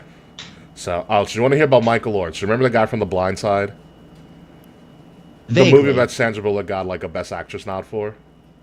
Yeah. Essentially, how's it plays into the white savior complex trope of Hollywood, where essentially this family finds this kid who's struggling in poverty, but he's really athletically gifted, so they take him in and they house him, and then it becomes a really through their goodwill essentially and everything, he becomes this big star, which he is literally in the NFL. For almost a decade, he was in there. Michael Orr was his name. So Michael Orr has come out and said that he realized that he was never really adopted. So he is suing because so what happened was, Wait, he's suing the family that helped him. Mm-hmm. Because they never really adopted him. So what he's claiming is that the papers that he signed were actually for a conservatorship. Oh. Yeah. That's very different. Yeah, but he said since he was a youth at the time, for sign this, it's like an adoption. Which is not. Oh. Yeah. That's fucked. That's a legal nightmare. Yeah. And so Because- essentially what he's saying is that all the money and the publicity, essentially all the financial gains that the family received from the movie the family made off of him, and he didn't receive a dime of it because of the Yeah, conservatorship. that's a big problem. Yeah. So that's very tricky because he was a minor, obviously, right? He was a little kid, Mm-hmm. and he signed something. Yeah. How is that legally binding? Because who would have power of attorney over him? I don't know. I don't know the semantics of it, but that's Like, how is that document in the first place legally binding? Unless, like, they just took him off the street? essentially like I don't know the full story. I never saw The Blind Side. Never wanted to. I was never interested in the story myself. But he was essentially he was homeless at the least, and they took him in. He was home. Yeah, because if a kid was living on the street, because like if he was like in the system, Mm-hmm. if foster care, even like an orphanage or whatever, you have to sign legal paperwork. They'd have and to that's, sign him like, over, and that would be the state would sign him over. correct. Yes. So if he was a little kid, this is a great "Am I the asshole?" If he was a little kid, right? If he was a little kid, and they put him off the street and made him sign something. That's not legally binding because he can't. He's a minor. He doesn't have Yeah, he doesn't have any the rights legal like rights to that. it. Yeah, I would be interested to see what the documentation is on that. Yeah. Yeah. So he's asking essentially like I should be getting paid for my like he has no power over him. And, Yeah. and he's still in the conservatorship. Yeah, And how old is he? he's like in his little older. He's in his mid-30s now. He's retired from the NFL and everything. Of course. Yeah. He should be out of that conservatorship fucking immediately. Because a conservatorship is for when you can't take care of yourself. This guy's been taking care of this guy. Yeah. Yeah. Right. But it's pretty much like a conservatorship to me is it's like you're an adult, but you have the legal rights of a kid. Provide for yourself. Right. And a parent or legal guardian takes that responsibility and rights back. Essentially. Right. But yeah, no, this guy clearly is well enough to take care of himself. So yeah, that conservatorship should end fucking immediately. Like, what's the question here? Like, what's the issue?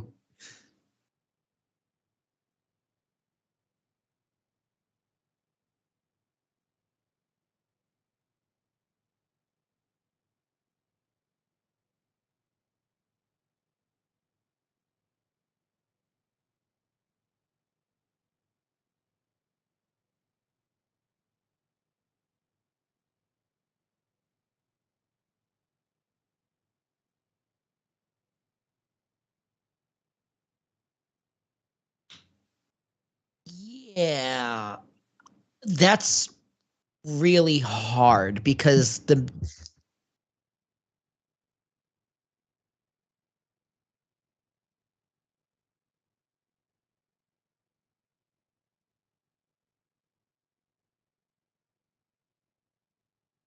Hmm.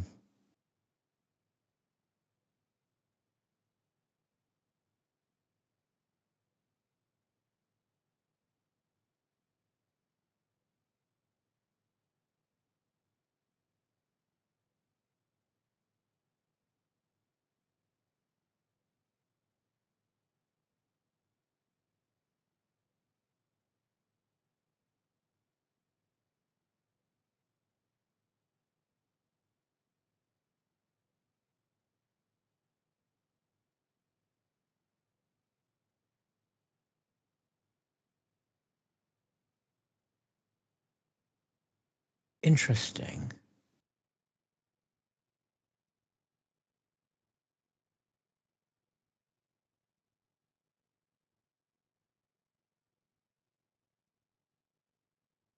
Right, but the question is, was that document when it was first signed valid? So he signed a conservatorship after he was 18? Then, ooh, that's even worse.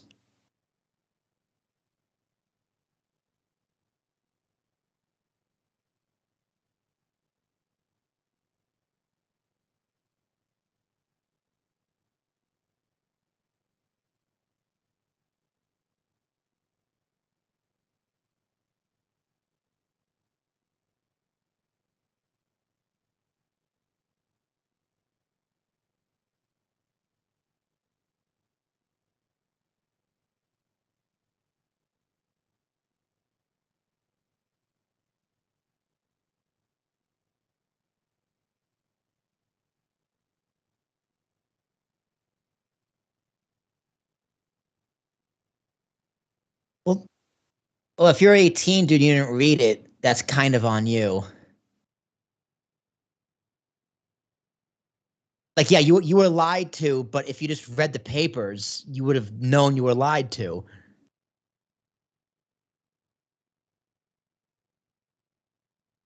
About that, guys. I think if you're Michael Lore and you're his legal, you have to prove that they were setting this up before he turned 18. But still, he signed it after he was 18. And if you're gonna But plead incompetence, if they're manipulating him and saying like he's saying that I didn't know I was signing a conservatorship. And if they're manipulating him saying like, but if they're manipulating him and saying, hey, when you turn 18, we're going to sign these legal adoption papers so you're part of my family.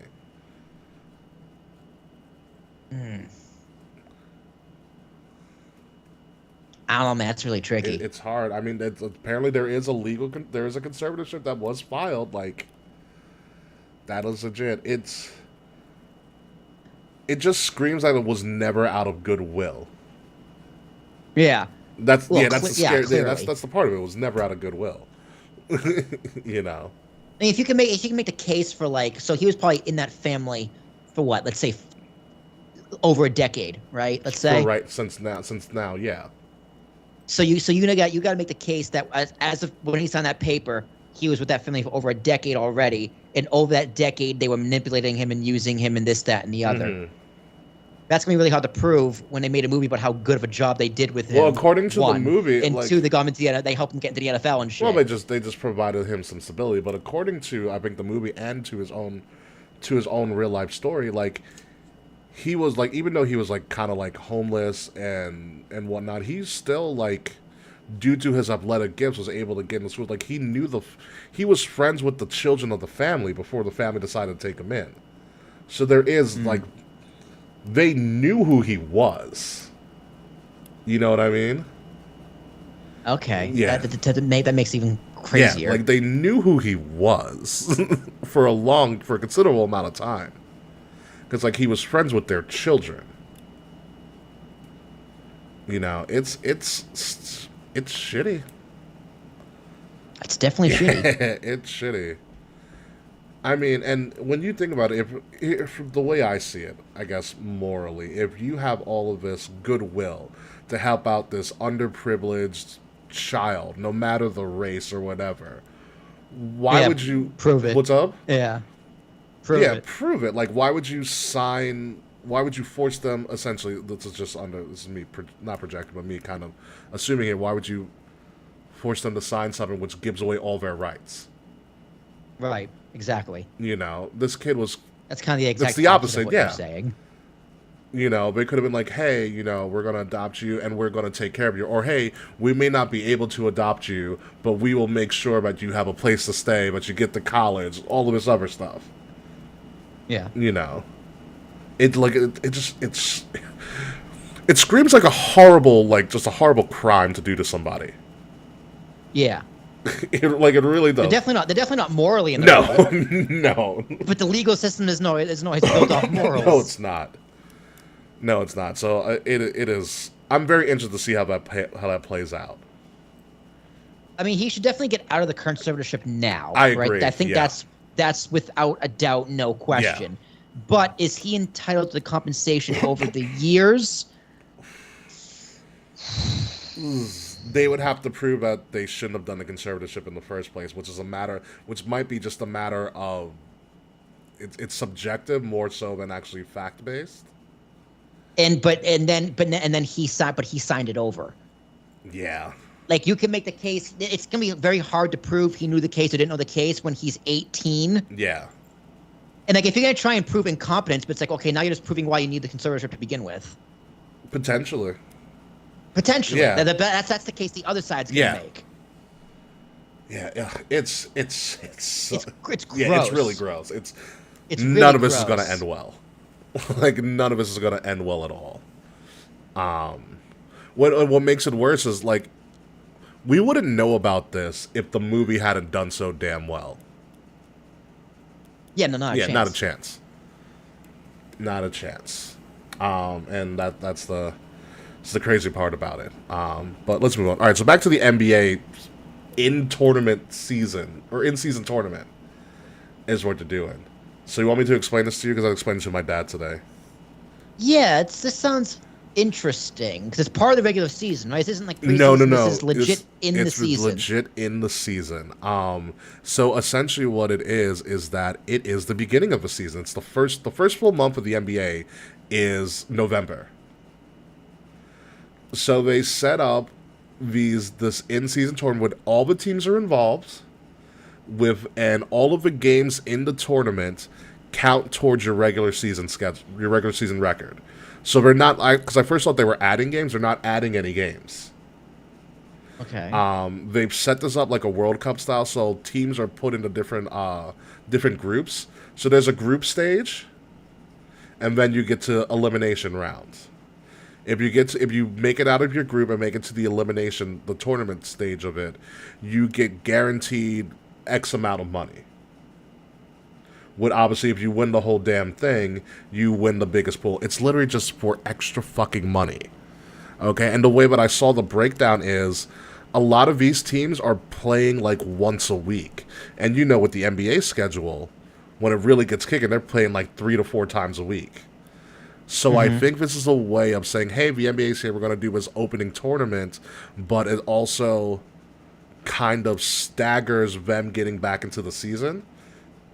Kind of like warming up the body to, not people get so injured initially on the jump.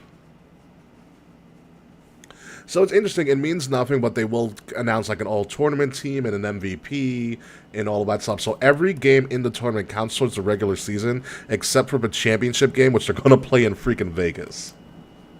So, like, what is the championship game? Like, what do they win? It's literally just for money. There's no advantage. The NBA is paying them. Like, the who's NBA is paying them. Interesting. I mean, have you seen the NBA's TV contracts? They do. They might do better than the NFL, like television contract wise. Ooh, because they're playing longer in the year. It's real close. It's real like close. They literally have more TV time. And that television contract shoots up a lot. They also get more holidays. Because you figure New Year's, Christmas, New Year's, all of that, yeah. Or Father's Day, sometimes they'll do stuff if it goes that far in the finals. Mother's Day, they definitely do.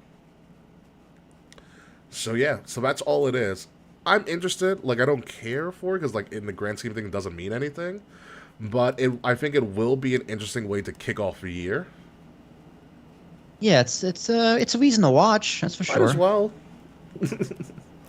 Might as well. That's the NBA in-season tournament. Like, that's all it is. Because I was like, what? Like, I knew about it, but I was like, why? It's bizarre. It's very bizarre, but we'll see how it plays out. It makes all the games semi-matter in the beginning of the season. It makes you want to watch a little bit more to see these tournament matchups and mean something, and it gives guys a break. So if you get knocked out in the group round, you're not really doing much of anything else, probably until the tournament's over. Just like continue on with your season. What's up? Aren't you just continuing on with your season? Well, everybody's in the tournament. The entire NBA is in the tournament. So if you get booted, you just have like what? You have to wait. Yeah, you have to wait. I feel like the NBA players are like, yeah, that's fine. They're like, I don't want to play in November anyways. That's will be my mindset. But like I said, all of it counts towards the season. But they don't like. Everyone still plays like 82 games. Correct. Though, right? Yeah. Everybody plays 82 games. Like the losers don't just like play each other. Not what I read from their website now.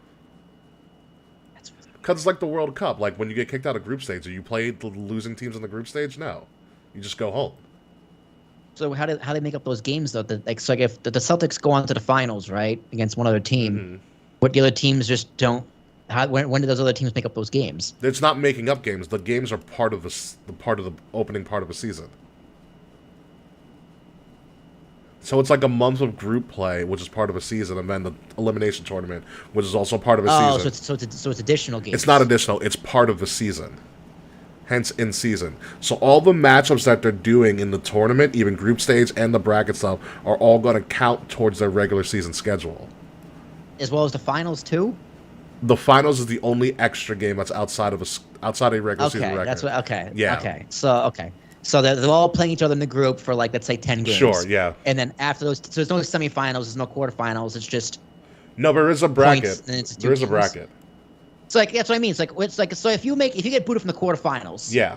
Or you don't even qualify for the quarterfinals. You got the quarterfinals, semifinals, and the finals. Those are 3 games that you aren't playing that other teams are. Yeah. How is the team got booted going to make up those other 3 games? I don't know. They didn't explain it. We'll see how. Because like couldn't that also fuck up like the 8 seeds at the end of the game because other teams gonna have 3 more games?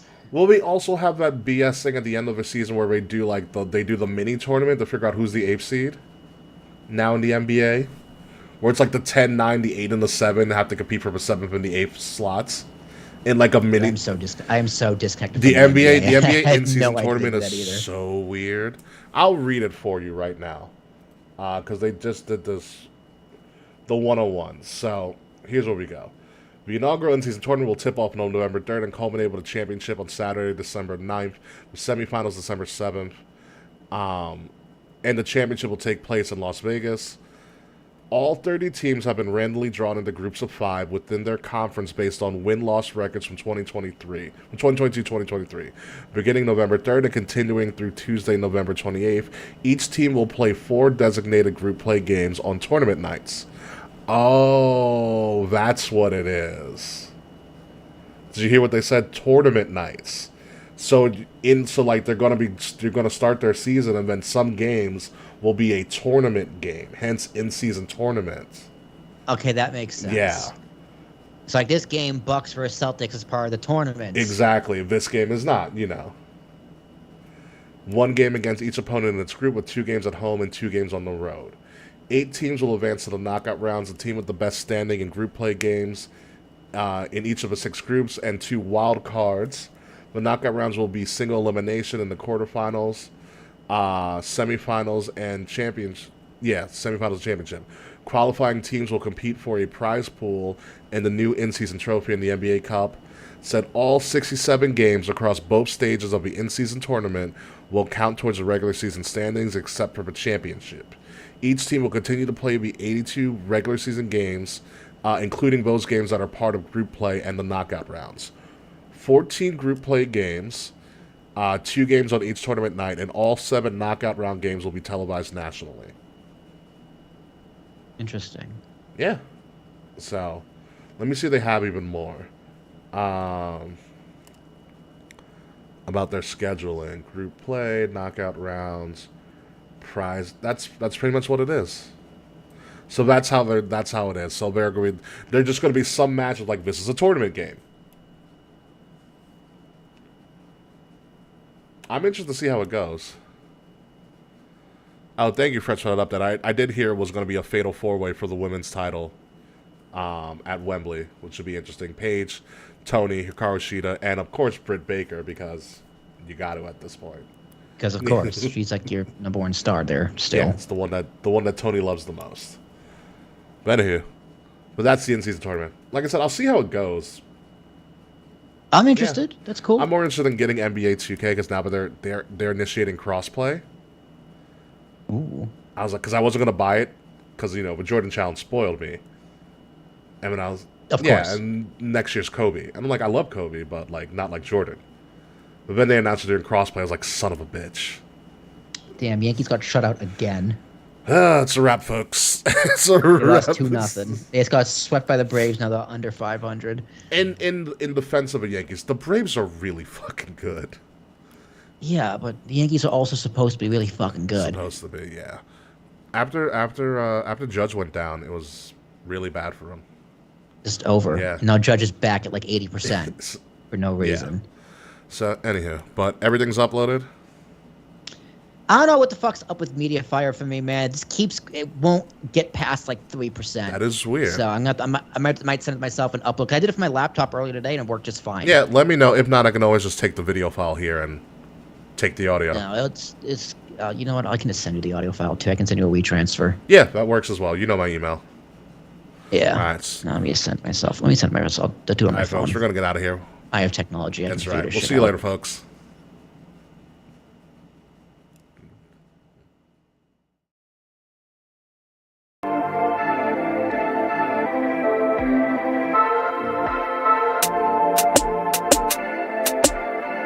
Midnight music.